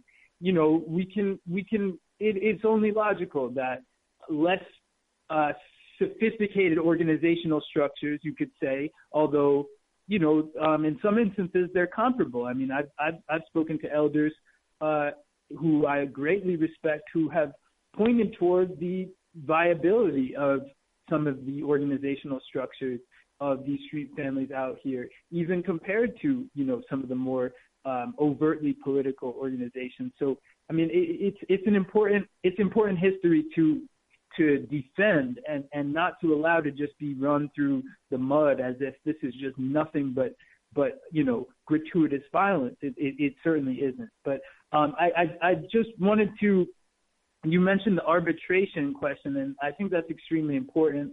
And so I just wanted to point toward, at least local to here in the New York area, there's been for a few years now, to my knowledge, a very purposeful pushback against this process of so-called gang rape, where they're mass enslaving whole communities essentially, or whole swaths of communities, and you've covered it in depth, and that's greatly appreciated. And so one group that has been pushing back against that is called Stop the Raids. And, just to say, if anyone is out there in the New York area that would like to help to build against this onslaught, Stop the Raids NYC is definitely a place to go with that. And, any other such groupings that are going on throughout the country or wherever, certainly, would greatly appreciate an awareness of said groups and trying to connect up and share strategies and best practices, et cetera, because, it's not just happening in New York, of course, and they don't seem to show any plans of letting up with this onslaught, and they are able to, wield the propaganda machine against us in such a way as to make street families seem whole cloth to be just totally negative and, again, just subject to enslavement. And then just very quickly, since you mentioned the question of the Yemeni school bus, it's just to say, I mean, that's so quote unquote Sister Hillary right there, her fingerprint is certainly on that. If we remember what we were shown through the Podesta files and through these WikiLeaks.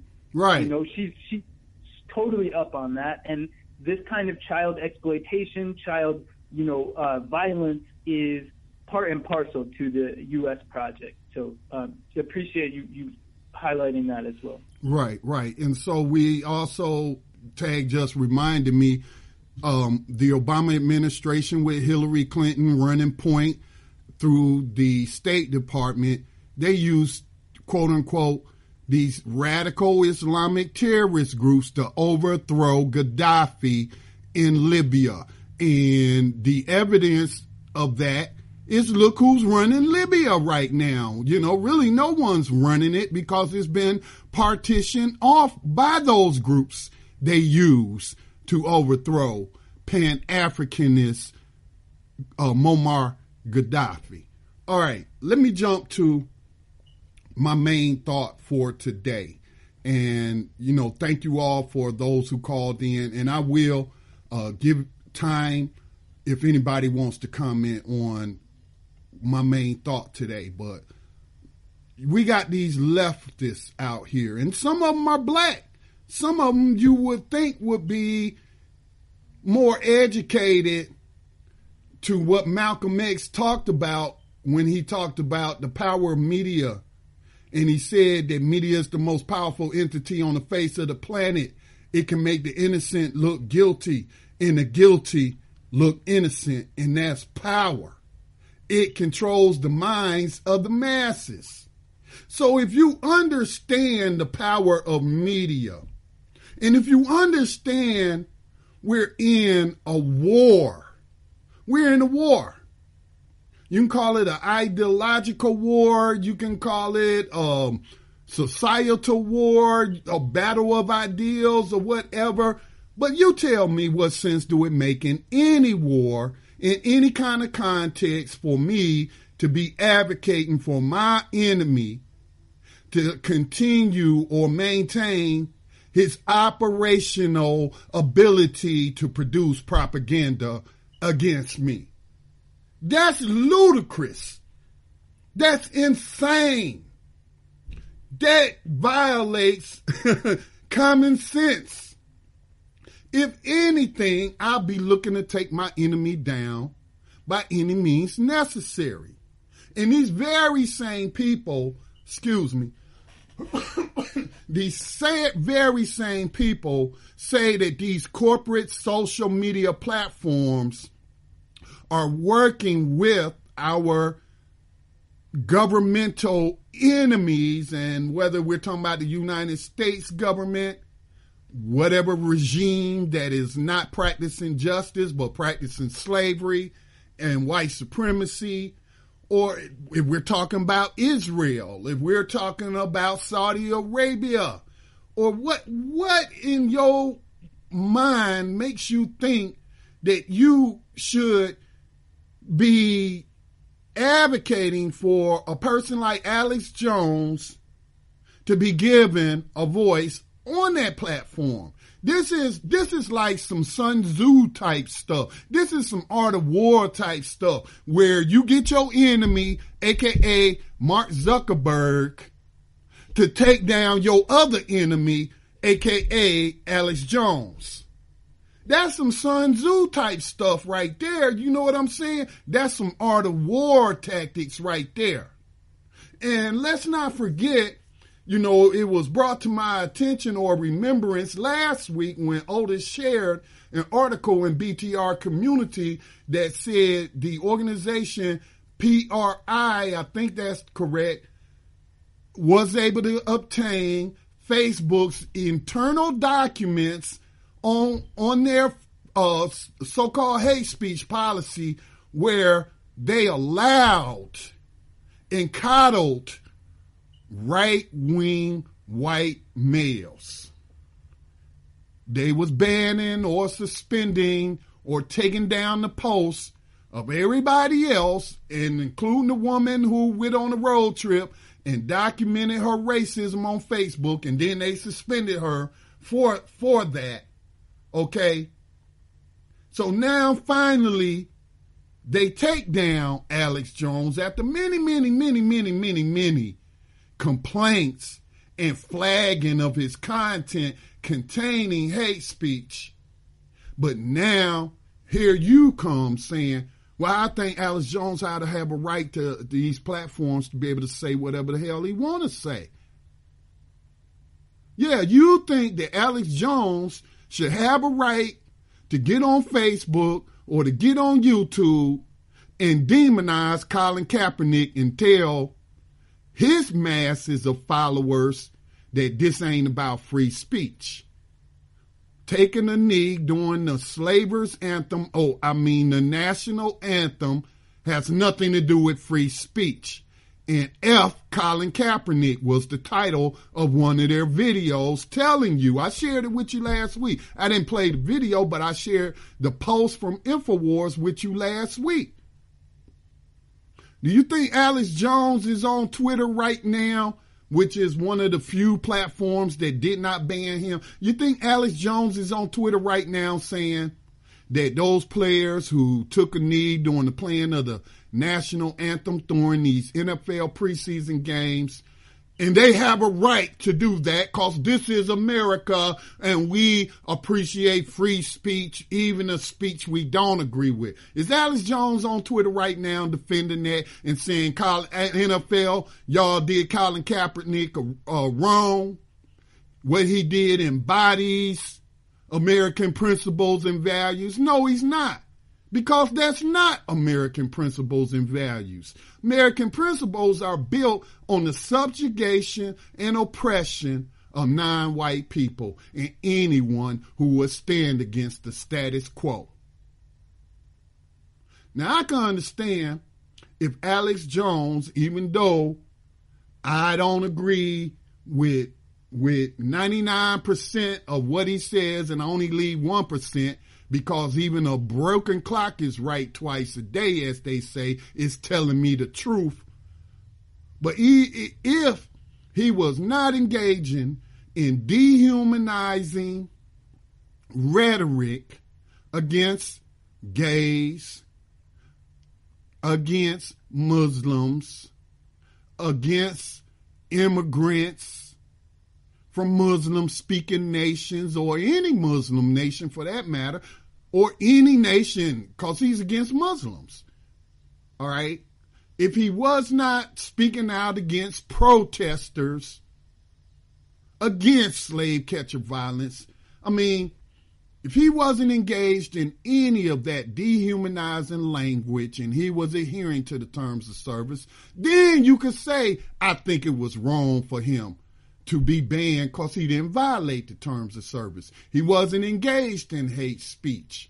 He wasn't bullying people. He wasn't using the platform to bully people like he was using it to bully these students at these different high schools that suffer gun violence. He's bullying children.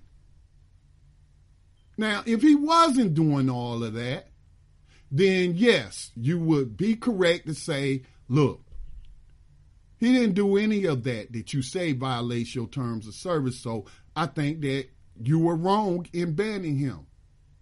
But the fact of the matter is, he did violate their so-called terms of service, and they gave him a pass for all these years. And for you, people like you, Jimmy Dore, and anybody else on the so-called left, to pretend like he's some kind of victim is quite sickening to me. You're acting like he's innocent. And then people want to bring up the Nazi Party with me today when I already brought up the Nazi Party and pointing to Joseph Goebbels and the Nazis' propaganda machine. You know, before they started rounding up gypsies, I'm speaking Nazi Germany, before they started rounding up gypsies, before they started rounding up communists, people who were in the Communist Party, before they started rounding up Jews, before they started rounding up people with disabilities, before they started targeting homosexuals, you know what they did? They used their media propaganda to condition the public to accept it. So if you're advocating for people like Alex Jones, you're advocating for the propaganda machine of Joseph Goebbels. Okay? The Nazi minister of information and propaganda.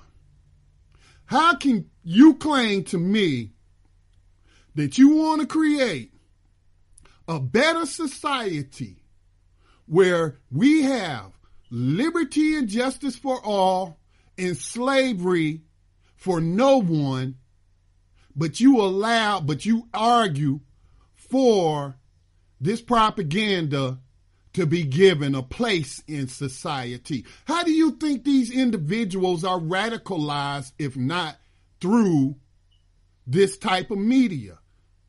Okay?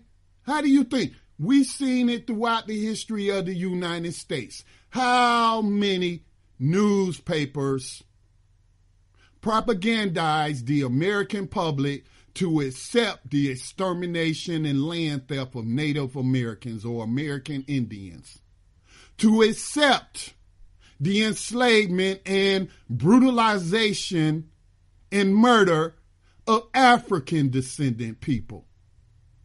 The media condition the public, oh, they're not human. We're going to talk about this fake science called phrenology to show you they aren't human. Here's this person's work, here's that person's work. These black people don't got a soul. So they're just animals and they're beasts of burden. And we're going to use propaganda to get the American public to accept that mistreatment. See, either you understand we're in a war or you don't understand. And if you're a friend to hate speech, you are no friend of mine or my people. You're not, because you're advocating for this propaganda to go out over the airways. So, I did my little show last week where I pointed out the individuals that was advocating for Alex Jones' non-existent right, because the First Amendment don't apply to private businesses. It only applies to the U.S. government making laws to censor speech, which they do. Well, I'm not going to say they make laws, but they violate the laws and they do suppress speech with cooperation from the mainstream media. Okay? But Facebook ain't the U.S. government. They may work like they are an agency of the U.S. government, partnering with local police and intelligence agencies and what have you. They work with Zionist, racist governments, apartheid nations like Israel, and purging Facebook of Palestinian activists and their advocates. Okay? This was been going on since 2008 when Facebook was founded by the Zionist Mark Zuckerberg. So your BS argument that if we tolerate it happening to Alex Jones, it's going to happen to us. It's being happening to us. And it's not like we were the ones engaging in conspiracy theories to demonize this group or that group, lacking any evidence whatsoever. So it's not like we were the ones using the dehumanizing language, but we were describing dehumanizing treatment and got banned. So your argument that they're going to come after us after Alex Jones is BS. I surely didn't hear Alex Jones saying, well, you know what? We need to stand up for Palestinian activists on Facebook. We need to stand up for black anti-racist activists on Facebook who have been suspended. I didn't hear Alex Jones saying none of that. because he understands this is warfare. He's bringing the gun and you're bringing a pen, an ink pen. Is that what you're telling me? It makes no logical sense under any circumstance to advocate for your enemy. You're supposed to be destroying your enemy by any means necessary. That includes hacking. I would love to see Anonymous or any other group of hackers take down Infowars.com to give these headaches to PrisonPlanet.com. Because they ain't talking about prison slavery on Prison Planet, another media property owned by Alex Jones. No. They talking about they're supporting prison slavery for non-white people. Okay? It makes no sense. So Jimmy Dore was at it again today. And I presented the arguments I'm presenting to you. He wouldn't respond to me directly, but the little minions that was falling for his crap, who were in a debate with me, oh, he liked their post.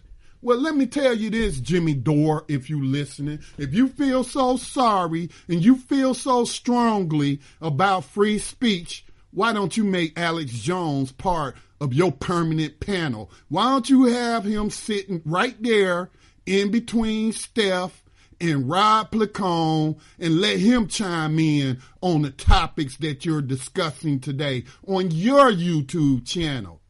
Okay? Because I certainly don't see you giving voice to right-wingers on your platform. Okay? I ain't talking about bringing somebody on to debate them.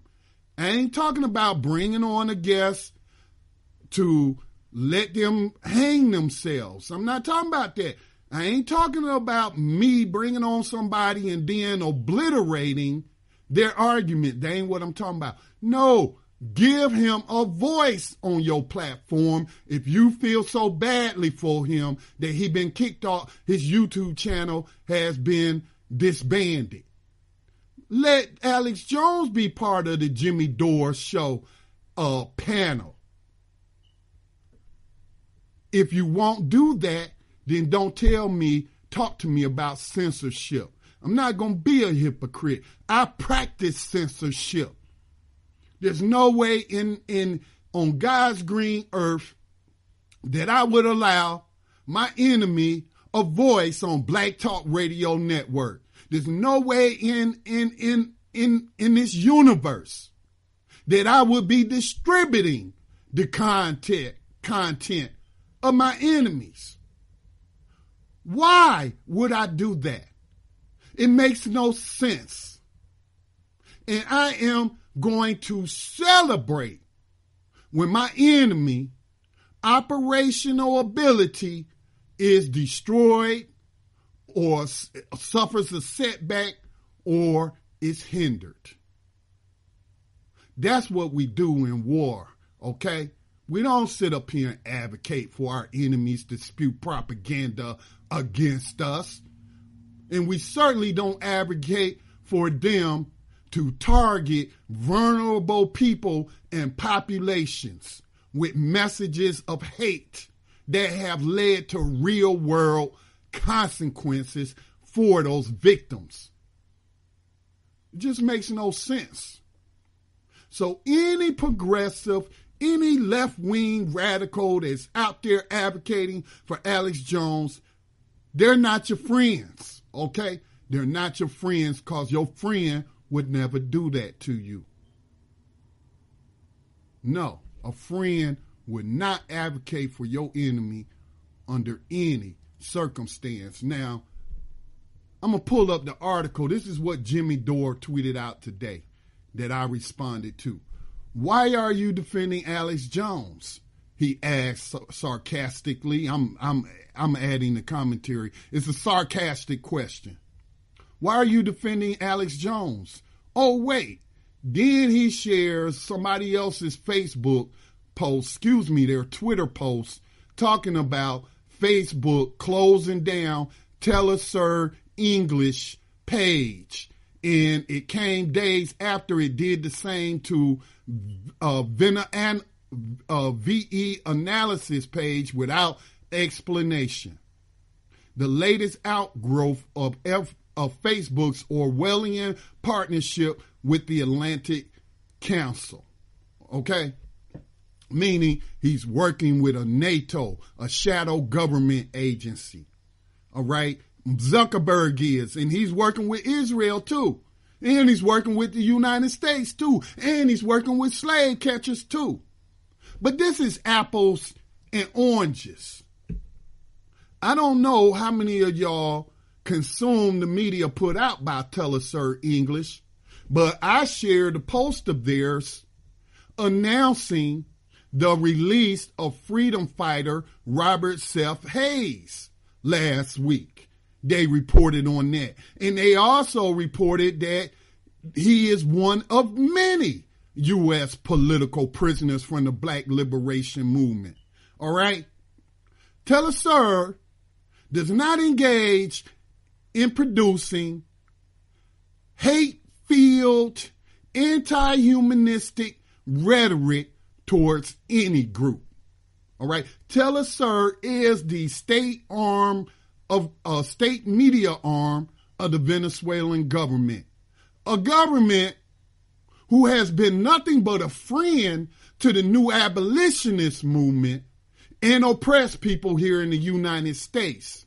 As I reported years ago, Venezuela confronted the United States on the world stage over the 13th Amendment of the U.S. Constitution that says they are allowed to practice slavery as long as they convict a victim of a crime.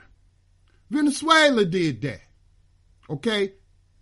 Venezuela isn't the one who is demonizing and making up stories about gun shootings being hoaxes or government false flags.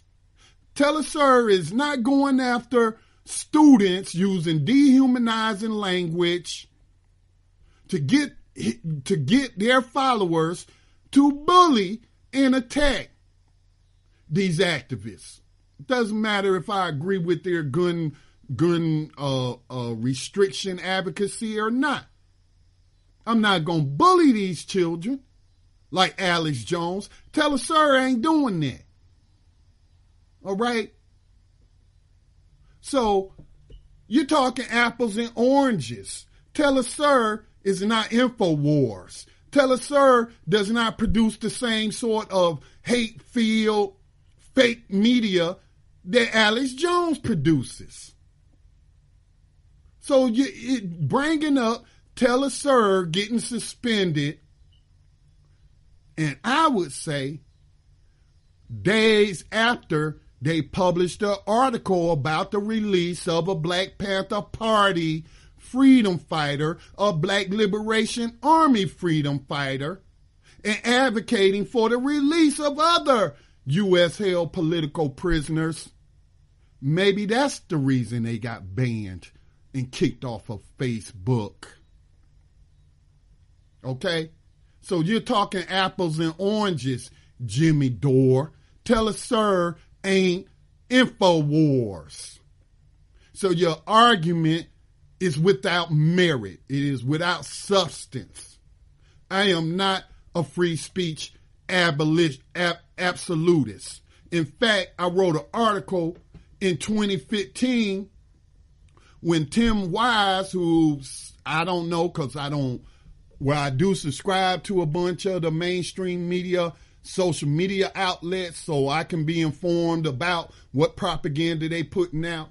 But I haven't seen Tim Wise in the media. Y'all remember Tim Wise, right? The white male who gets paid to go around and give lectures about racism, and mainly his audience is black people. Like, I need some white male teaching me about racism, or give me, like, I'm going to pay some white male to listen to him talk about racism. I live it every day. I report on it on a daily basis. I darn sure don't need to be giving my money to Tim Wise to hear about racism. But Tim Wise, do y'all remember Charlie Hebdo? Y'all remember that newspaper in France that was publishing cartoons and racist cartoons at that? Because, you know, in my article, I used them juxtaposing a black woman who worked in the French government and putting her face, her head, on a monkey's body. These are the ones that was producing cartoons that would be offensive to Muslims by depicting the Prophet Muhammad in very vulgar cartoons. And then, and I'm not justifying it, and I'm not saying the reaction was correct, but allegedly, because I don't know for sure, some Muslims ran up in that publication and shot up those people for committing in their culture a capital crime. Again, I don't agree with it, but Charlie Hebdo was not blameless, and they certainly weren't innocent, and they certainly were practicing bigotry against Muslims and racism against black people. And then, you know, Tim Wise was on this panel, and he was up there talking about, I suppose, no, he made it a Facebook post. Matter of fact, he made it a Facebook post. He said, I suppose that people have a right to stand in the town square and yell nigger at people. This was in 2015. Was Tim Wise banned for advocating for people to be called niggers? No, he wasn't banned. In fact, he turned his anger when I responded to that nonsense towards Black Talk Radio and started slandering me and other platforms on Twitter. I documented it and made a video about it. But I wrote an article about it, and even Soledad O'Brien agreed with Tim Wise on this First Amendment free speech absolutism, which it don't exist. First Amendment ain't got nothing to do with a person calling another person a derogatory name. That's not why the First Amendment was passed. Has to do with Congress making laws restricting the speech of citizens or their practice of religion. Congress, not Black Talk Radio. Black Talk Radio can restrict any language it wants to restrict because I'm not the government. And I am not bound by anything or anyone to give racist or anti-black people a platform or a voice on our platform. So I'm going to share with you my article, and I'll make my final thoughts. I think I made myself clear where I stand. But I'm going to share my article with you. I wrote about this in 2015. And if anybody wants to comment, go ahead and unmute yourself if you have any comments or questions. And you don't even have to agree with me. Present a counter argument, and then I will counter your argument. Okay? So agreement isn't necessary. So the telephone number 704-802-5056. Hit star to unmute yourself. Just watch background noise. But I'm going to read this article that I wrote in 2015 titled, Tim Wise Supposes, because supposes mean I don't know. If you don't know, then why you saying people got a right to yell nigger in the streets, Tim Wise? Because you don't know. So why are you saying that? Are you practicing racism? So-called anti-racist lecturer? Tim Wise supposes he has a right to yell nigger in the streets. Soledad O'Brien agrees. The deadly attack on the French satirical newspaper Charlie Hebdo has spurred a seemingly global movement to reaffirm the rights of primarily white people to practice racism and religious bigotry under the umbrella of freedom of speech. It would be incorrect to not mention the fact that countries in Europe, including France, have enacted hate crimes legislation that specifically protects one religious group, Jews. The failure to extend the same hate speech protections to other groups in their societies indicates that they are practicing racism, religious bigotry, and discrimination as a matter of law. However, it is in the context of these conversations around so-called free speech rights that I would like to address an assertion made by widely known anti-racist, I should have put supposed anti-racist lecturer Tim Wise.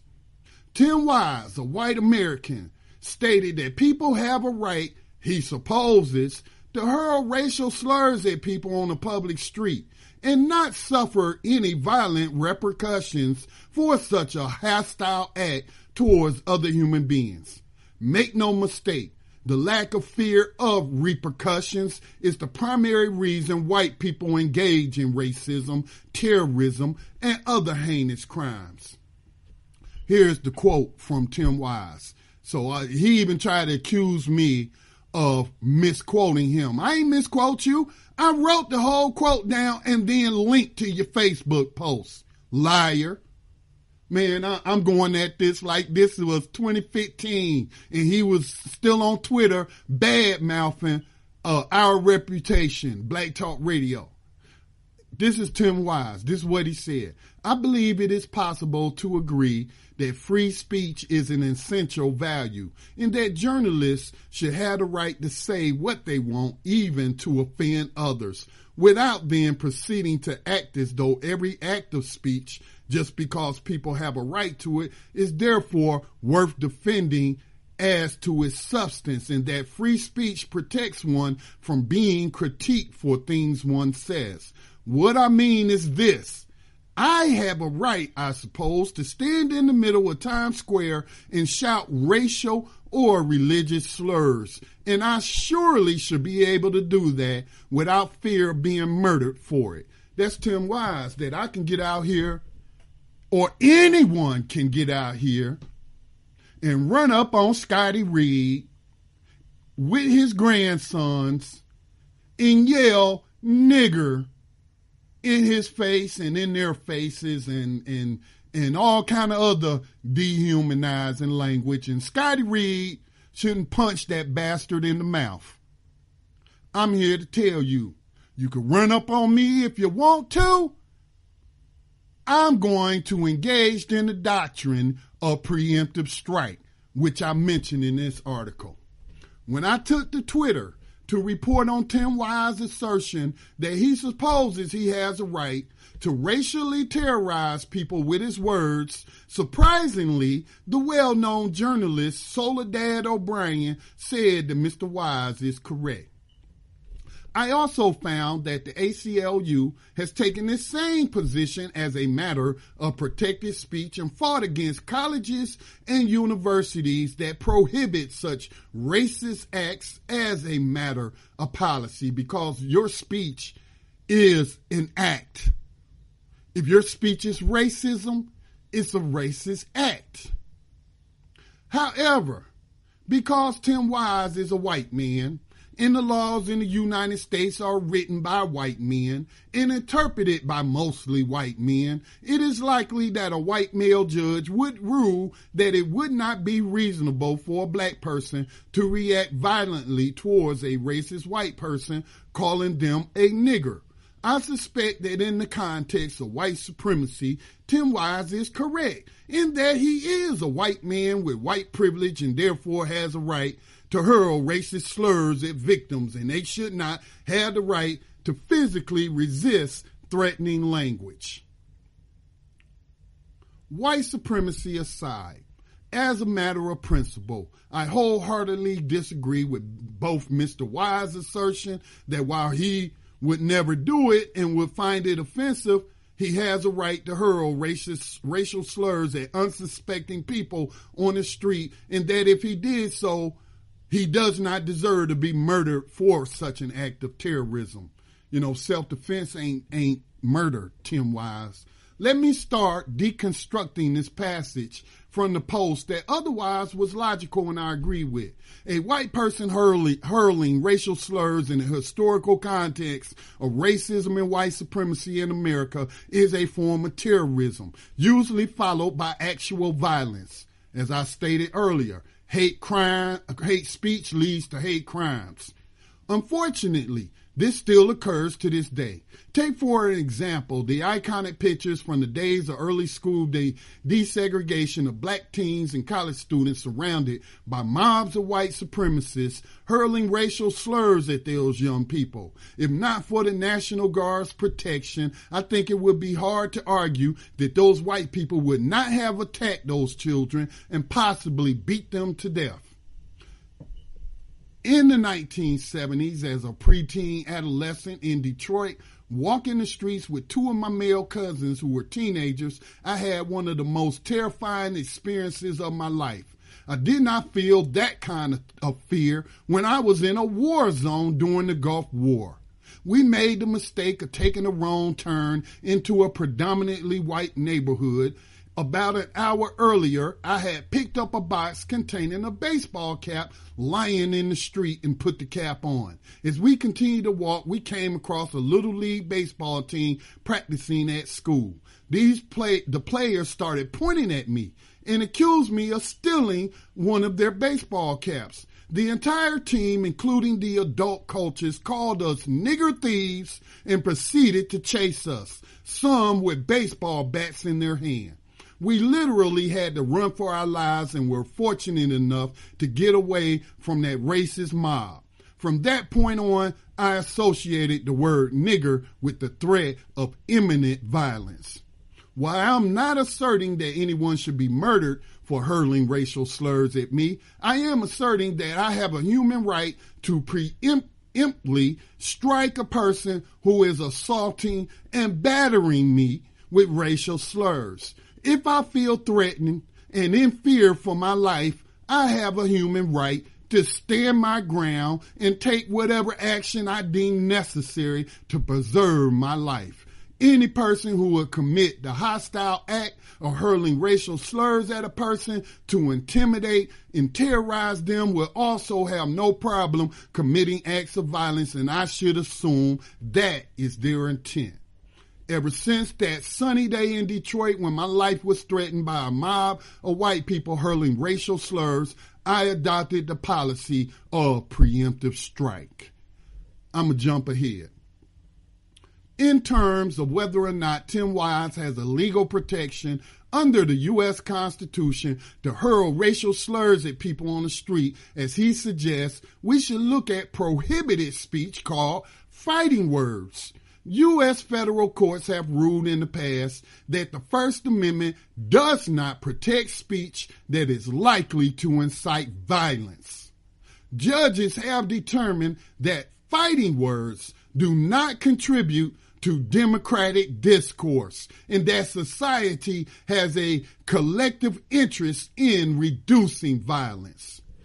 And I cite the name of the case, Chaplinsky versus the state of New Hampshire. I give the facts of the case, and I ask a question. Does the application of the statute violate? No, that's the question they're asking. I just copied it from the source where I got the case information. So I also brought up bullying. I'm going to jump ahead, y'all.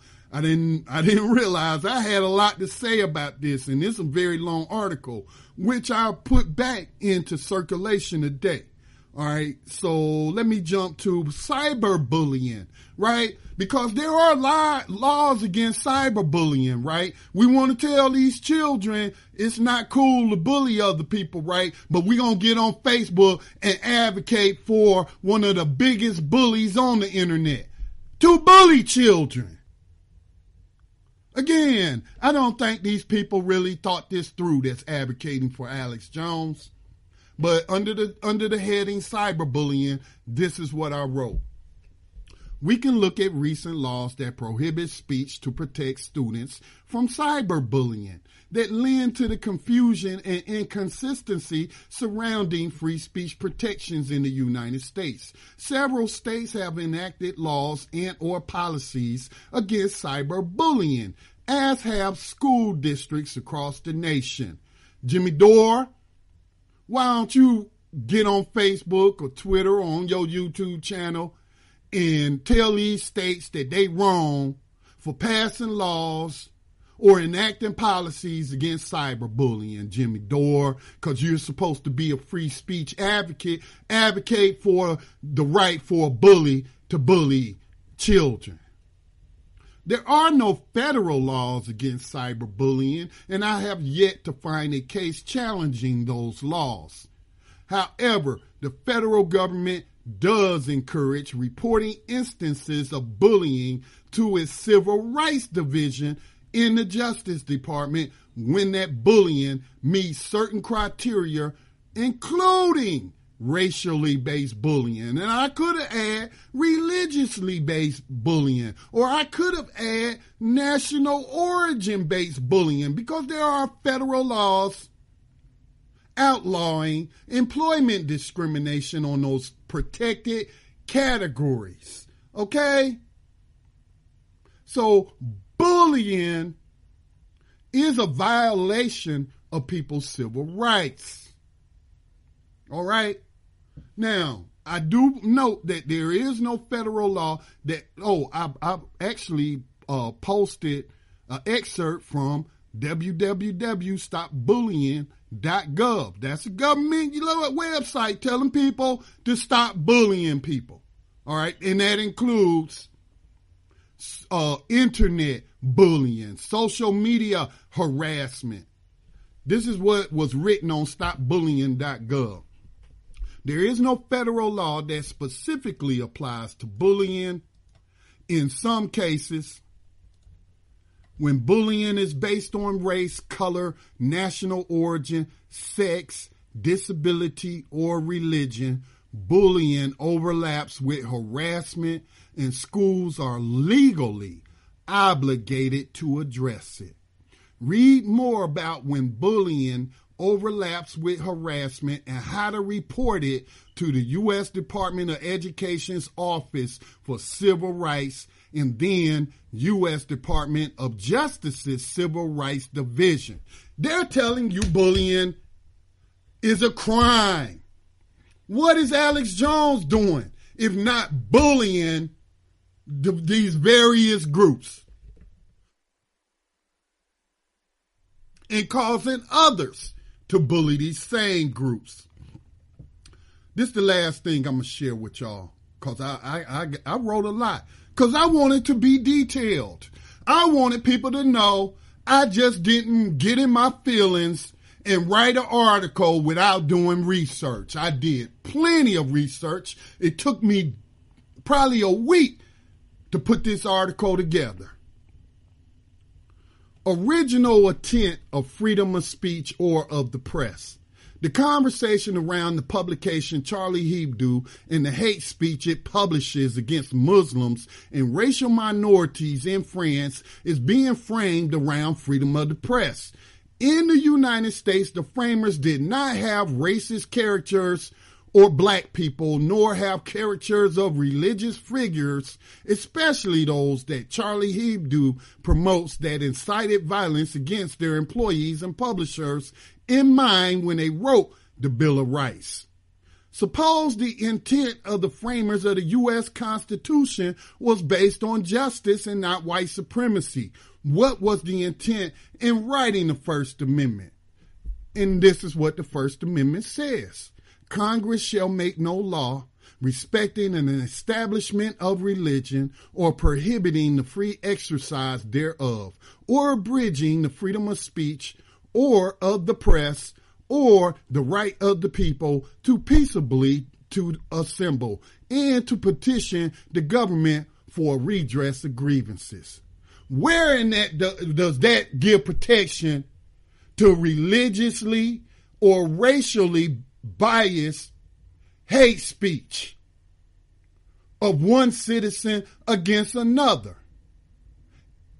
It doesn't. So your First Amendment speech argument is based on a fallacy, a non-existent right that you suppose Alex Jones has that he doesn't have. Now, I wrote a lot more. I posted a link to this article in btrcommunity.com. If you're on Black Talk Radio Network listening to the podcast of today's broadcast, I linked to my public post on btrcommunity.com. That way you can pull this article up, or you can just do a Google Black Talk Radio search on our platform on Tim Wise's name, and this will come up. But this is the last thing I will say, and I will open up the phone lines if anybody has any question or comment, because I'm way overdue. I'm like 30 minutes past my 2 hours I plan on doing. But, we just flow with however the program flows. But, so if you got a comment, get ready to chime in. But I'm going to leave you with this, though. Jimmy Dore and all these defenders of Alex Jones, the whole premise of their advocacy for hate speech is that they could just say anything is hate speech and ban us and take our YouTube channel down or suspend our Facebook pages and accounts and what have you. Well, the best way to prevent against that is to not violate their terms of service. Is that what you engage in? And don't give me this nonsense about anything can be interpreted as hate speech. No, the hell it can't. And what you're saying is they're making an excuse. Well, they already been doing that, so ain't nothing new.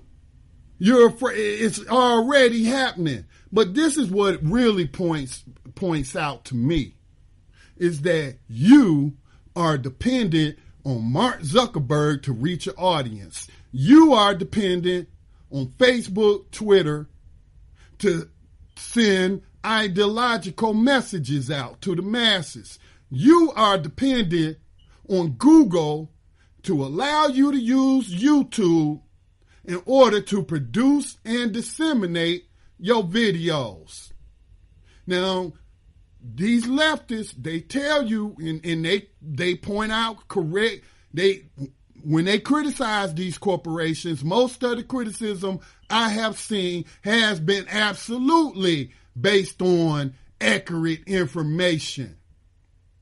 Now, and these very people have trashed Google and have trashed YouTube and have trashed Mark Zuckerberg.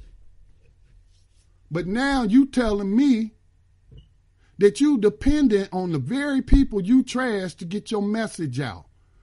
What kind of freaking media operations are you running that you rely on your enemy to get your message out to the masses? Black Talk Radio, while we don't have millions upon millions of people subscribe to the platform, we don't have millions upon millions of people who have btrcommunity.com subscriptions, but guess what?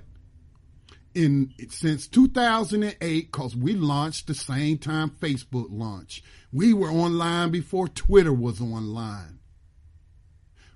And since that time, we have reached millions of people around the world. So much so that we have reached those people with the message that the United States has not stop practicing slavery, and that it's right there in the 13th Amendment of the U.S. Constitution that even other nations like Venezuela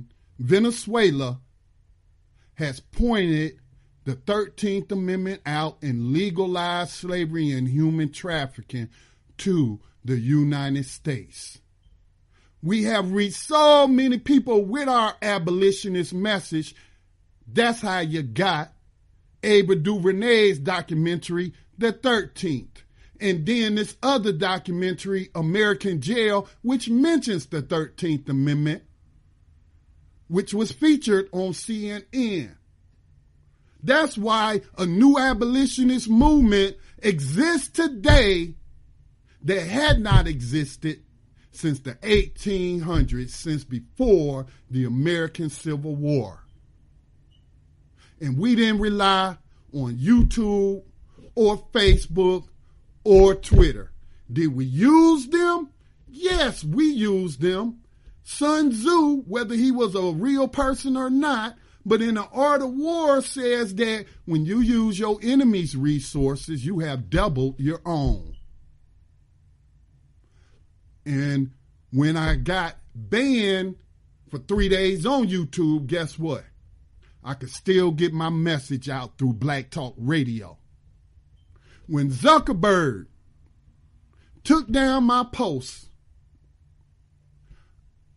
I could share that thought with my audience through btrcommunity.com and on these airwaves. So anybody who's arguing that I got to stand up for my ideological and real world enemies like Alex Jones, because if I don't, these other platforms may suspend me, I call BS, because I don't depend on them. I've never depended on corporations for Black Talk Media Project to do its work. I've depended on the listeners and the people who find our work to be necessary. They have sustained us throughout the years. If we had more support, we definitely could do more with getting media centers on a local level, producing localized media, creating localized social media platforms, creating localized digital radio. And we could bypass all this other machinery, for lack of a better word. But I tell you what, I ain't kissing nobody's behind to give me a voice when this network was created, because I lost my voice on a platform, or my voice was taken from me, and I said never again, and Black Talk Radio Network was born. All right, I'm going to go to the phone lines. We have 3 callers who want to comment. Again, if you have any questions or comments, give us a call at 704-802-5056. Hit star to unmute yourself. With watch your background noise. I will call out your area code and come to you.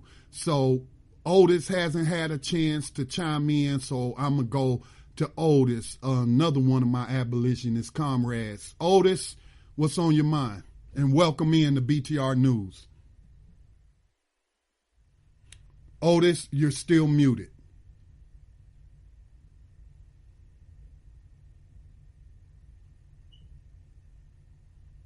Check your microphone on your equipment, because you're unmuted on the board. While Otis works that out, I will go ahead and take the other calls. Let me see. Area code 646. This is Tag again. Thank you for chiming back in on this important topic. What say you, Tag? Oh, absolutely. And thank you for raising these important points. I'll try and keep it as concise as possible. I just wanted to address, firstly, and part of my tardiness on this, but I've had to be very exacting in my monitoring of media and news current recently, especially. And so could you clarify for us, and maybe I missed it during the call, but what exactly, if it's been brought out, Alex Jones has been, facing this backlash behind? I mean, I've been familiar with him and his brand of, sensationalism and whatnot for a second now, but I'm not sure what specifically he has been caught up behind. He has faced a ban from Facebook, Spotify, Apple's iTunes, and YouTube for violating their terms of service on hate speech. So all of his Facebook pages have been taken down. His YouTube channel, after his third strike, I might add, because they give you 3 strikes. I had talked about last week how Hillary Clinton got me a strike on YouTube for using a clip of Barack Obama talking about slavery and human trafficking without mentioning the victims here in the United States. He was at a Clinton Global Initiative, and they complained to YouTube, and YouTube suspended my ability to disseminate media for 3 days. That apparently that's the punishment for strike 1. But Alex Jones had plenty of strikes. He got strike 2 back in January of this year. Then he did something else and got strike 3, and they banned him. And now we got leftists like Jimmy Dore, Jamal Thomas of the Progressive Soapbox. Those are primarily YouTube channels. And to my bewilderment, even Black Agenda Report defending Alex Jones from against being banned, saying he has a right to put out his propaganda under the notion of free speech, because if they take him out, then they gonna come take us out. That's the whole premise of their argument. And that's what I'm pushing back against. Right.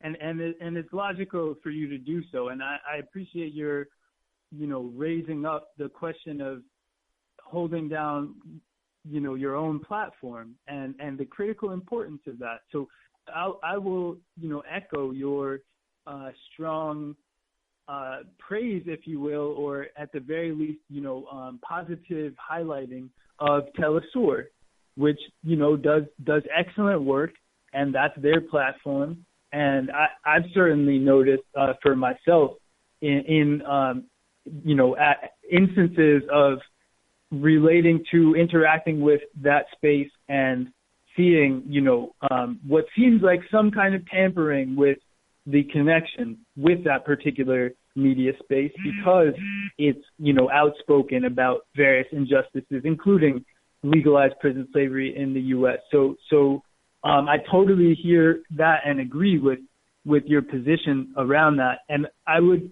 only say, as regards that kind of position, these outlets that you've mentioned, I would imagine that it's coming from a place of attempting to protect, their platforms and their brand. Their brand. Right. Yeah, right. Yeah, because it obviously tag is users. It's not Mark Zuckerberg's staff that's flagging Alex Jones' hate speech. It's the users. It's the community. Yes, and I will say that I know for sure, quite blatantly, Black Agenda Report has faced repression by these, larger media, conglomerates online, and Google, probably most glaringly, as regards their SEO, and searches, and, throttling the searches behind this whole. Tag, I'm sorry to interrupt you, but when I heard Black Agenda Report make that argument, which again, Black Agenda Report was targeted long before they took down Alex Jones. But again, Black Agenda Report don't engage in hateful rhetoric, dehumanizing this group or that group, or trying to bully anyone. So it's apples and oranges. But when I heard that Google had delisted them,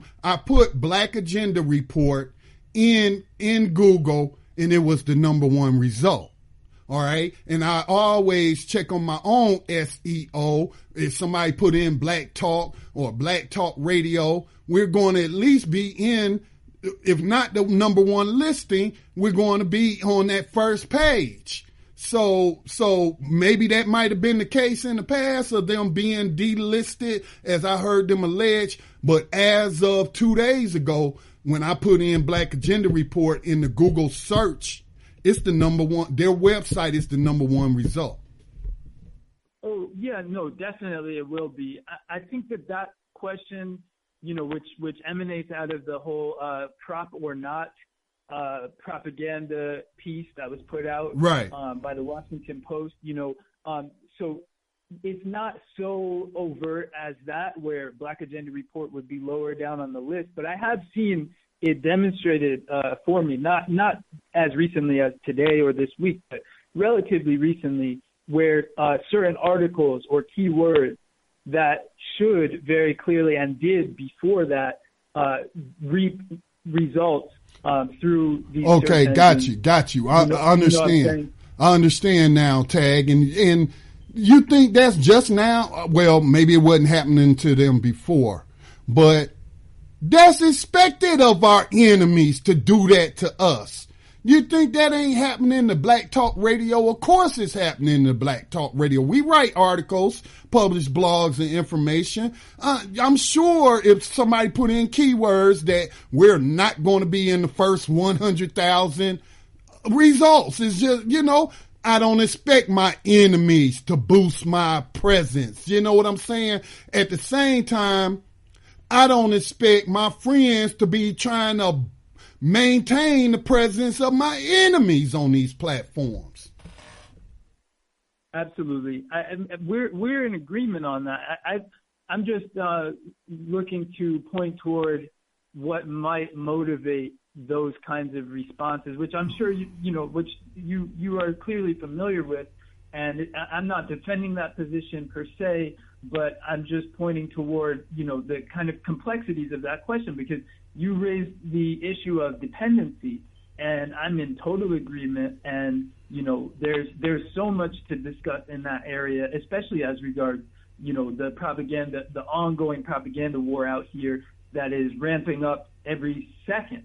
That said, if we look at, the masses of people, just, we've been talking about Google, for example, which I don't even really like to utter their name, on air, because they have what is essentially a monopoly out here on so much as regards, searches and all of the different media platforms that they've taken hold of, et cetera.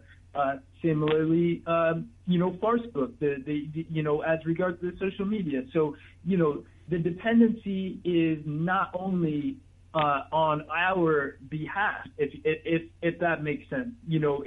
It's very much also been pushed on us, where certain brands are so heavily promoted, become so monopolistic out here that without them, a lot of these operations, outfits, smaller grassroots efforts, really suffer behind it, and so and I mean, talking to you on this, you know better than most that's so, so it's not to excuse, any kind of even tacit support of individuals like Alex Jones and these characters that promote propaganda that harms us directly. But it's just to say at the same time that, there are other interests that perhaps heads are trying to defend, in the larger war that's going on out here. Yes, and I understand that. I understand that, Tag, and that's why I presented their arguments where they're saying, if they come for Alex in the day, they gonna come for us in the night. Well, they been coming for us. They been coming for us. So it's not like you're inviting something to happen that isn't already happening. And under no circumstance, now I understand and agree that the masses of the people are on these entities because of how they're heavily promoted. But I ain't talking about the masses of the people ain't running platforms though. The masses of the people are not writing articles and analyzing social political issues out in the world. So that's why it's bewildering to me that people that I consider to be intellectual giants and what have you to be advocating for hate speech, because that's what you're doing. Under that flimsy argument that if they come for him in the day, they coming for us in the night. No circumstance should we be advocating for our enemy's ability to produce hate speech against us.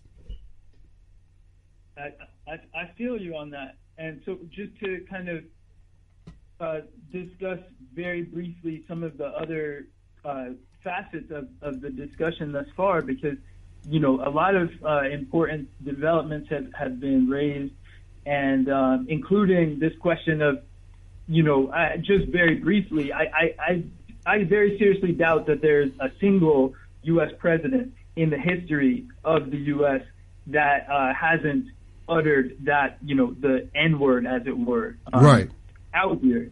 I would be extremely surprised if there was even one. We have some of them like LBJ on tape, and others. So, so the patronizing language that's being employed against Omarosa, who, I don't know, and I haven't really seen any reason to support, in the past, but I think it's important for us to always recognize that, heads that look like us, that are in those kinds of positions,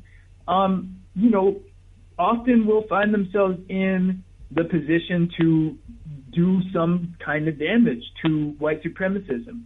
And, and so you drew the spook by the door parallel, and I think that's always important to keep in mind before we jump to conclusions, about melanated individuals in these kinds of seats of, perceived authority or what have you, because they could be very well just monitoring them. Great point, Tag, but I do need to move on because I want to be able to get the whole podcast. It won't post after 3 hours, and we at 2:51, so I want to give these other heads, as you say, a chance to comment. But thank you for your very important commentary on what we've discussed here today. Peace, brother.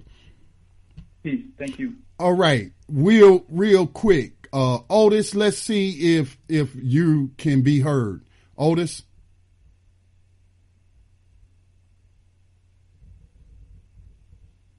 You are unmuted, Otis. I think there's a problem with your equipment. Let me just read what Otis wrote. I'm sorry, Otis. We'll work this out another time because we're running out of time. Let me read what Otis wrote in the chat room. When Roosevelt was first lady, he's talking about Eleanor Roosevelt, she had been drawn to the cause of racial justice, and as a board member and activist for the NAACP, she had lobbied for her husband on many race-related issues, from civil rights to the Castigan-Wagner anti-lynching bill. Franklin Delano Roosevelt, for his part, was less than enthralled with his wife's alliance with the NAACP, and the White House attempted to maintain a distance between the president and Eleanor's activism. Marshall himself had felt the president's chill when Attorney General Francis Biddle phoned FDR to discuss the NAACP's involvement in a race case in Virginia. At Biddle's instruction, Marshall picked up an extension phone to listen in, only to hear FDR exclaim, "I warn you not to call me again about any of Eleanor's niggers. Call me one more time and you're fired." Marshall later recalled, "The president only said nigger once, but once was enough for me." All right. That was Otis' comments. That is referring to our commentary on Omarosa, who could be or maybe not. Who knows? I don't know, because I don't know her. I ain't talked to her, but she could have been on some covert spook sitting by the door stuff from the jump. Who knows? Last caller of the night.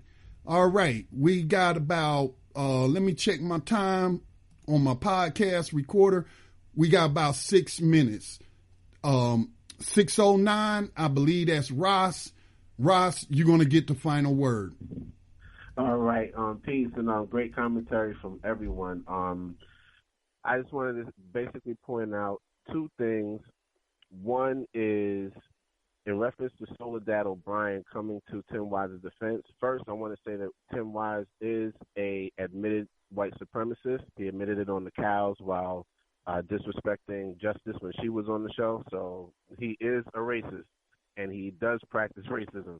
But anyway, with Soledad O'Brien brings up something that Gus emphasizes on the cows very much. Being aware of whether or not a person, a black person, has a white parent or is married to a white person, it doesn't mean that all of them think in a skewed way. But the logic behind it is that they can potentially have a skewed understanding of the system of white supremacy due to that relationship. It confuses the way their psyche would function. And Soledad O'Brien is married to a white male.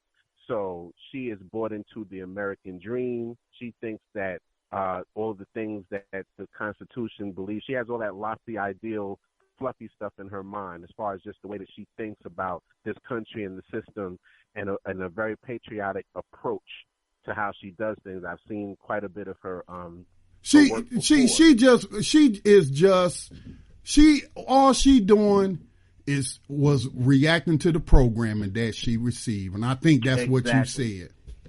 Yes, and the other aspect is for the other people that you said, like you said, that you think you hold in high regard, or you would think are very intelligent and would not actually give their enemy or advocate for their enemy to have a platform. They're under the same sort of mind control. They're the ones who will stand up for the flag, put their heart on their chest, and sing that song with fervor. No, Ross. Black Agenda Report would not. Glenn Ford, Bruce Dixon, Margaret Kimberly. Bruce Dixon, a former Black Panther Party member. So, no. I think that, okay, I know. I was mistaken with that, but I think that they buy into the ideals. That like you said, that propaganda, they have bought into that, because it does not, like you said, it just does not make logical sense. Anything that leans towards violence and anarchy is never a part of freedom of speech in any society. If I go in a theater and yell fire, that's creating anarchy. I'm going to go to jail. Once enough people trample themselves to death, I'll be charged with those murders, and that's the way it goes down, because it's not something you do. So, like you said, any hate speech is doing the same thing. With black people in particular, and our history with that word, and white people wielding that word as a battle cry for other white people to practice lynching parties and things like that. 2 minutes, Ross. 2 minutes. No problem. So I think you're absolutely correct, but I just wanted to just say that, Soledad, I think, just specifically is a good insight into why that information is important, and that, people are under this propaganda mindset about the what freedom of speech really is, and the ideological stuff that we've been fed since we were children. With that, I'll mute myself. Great show.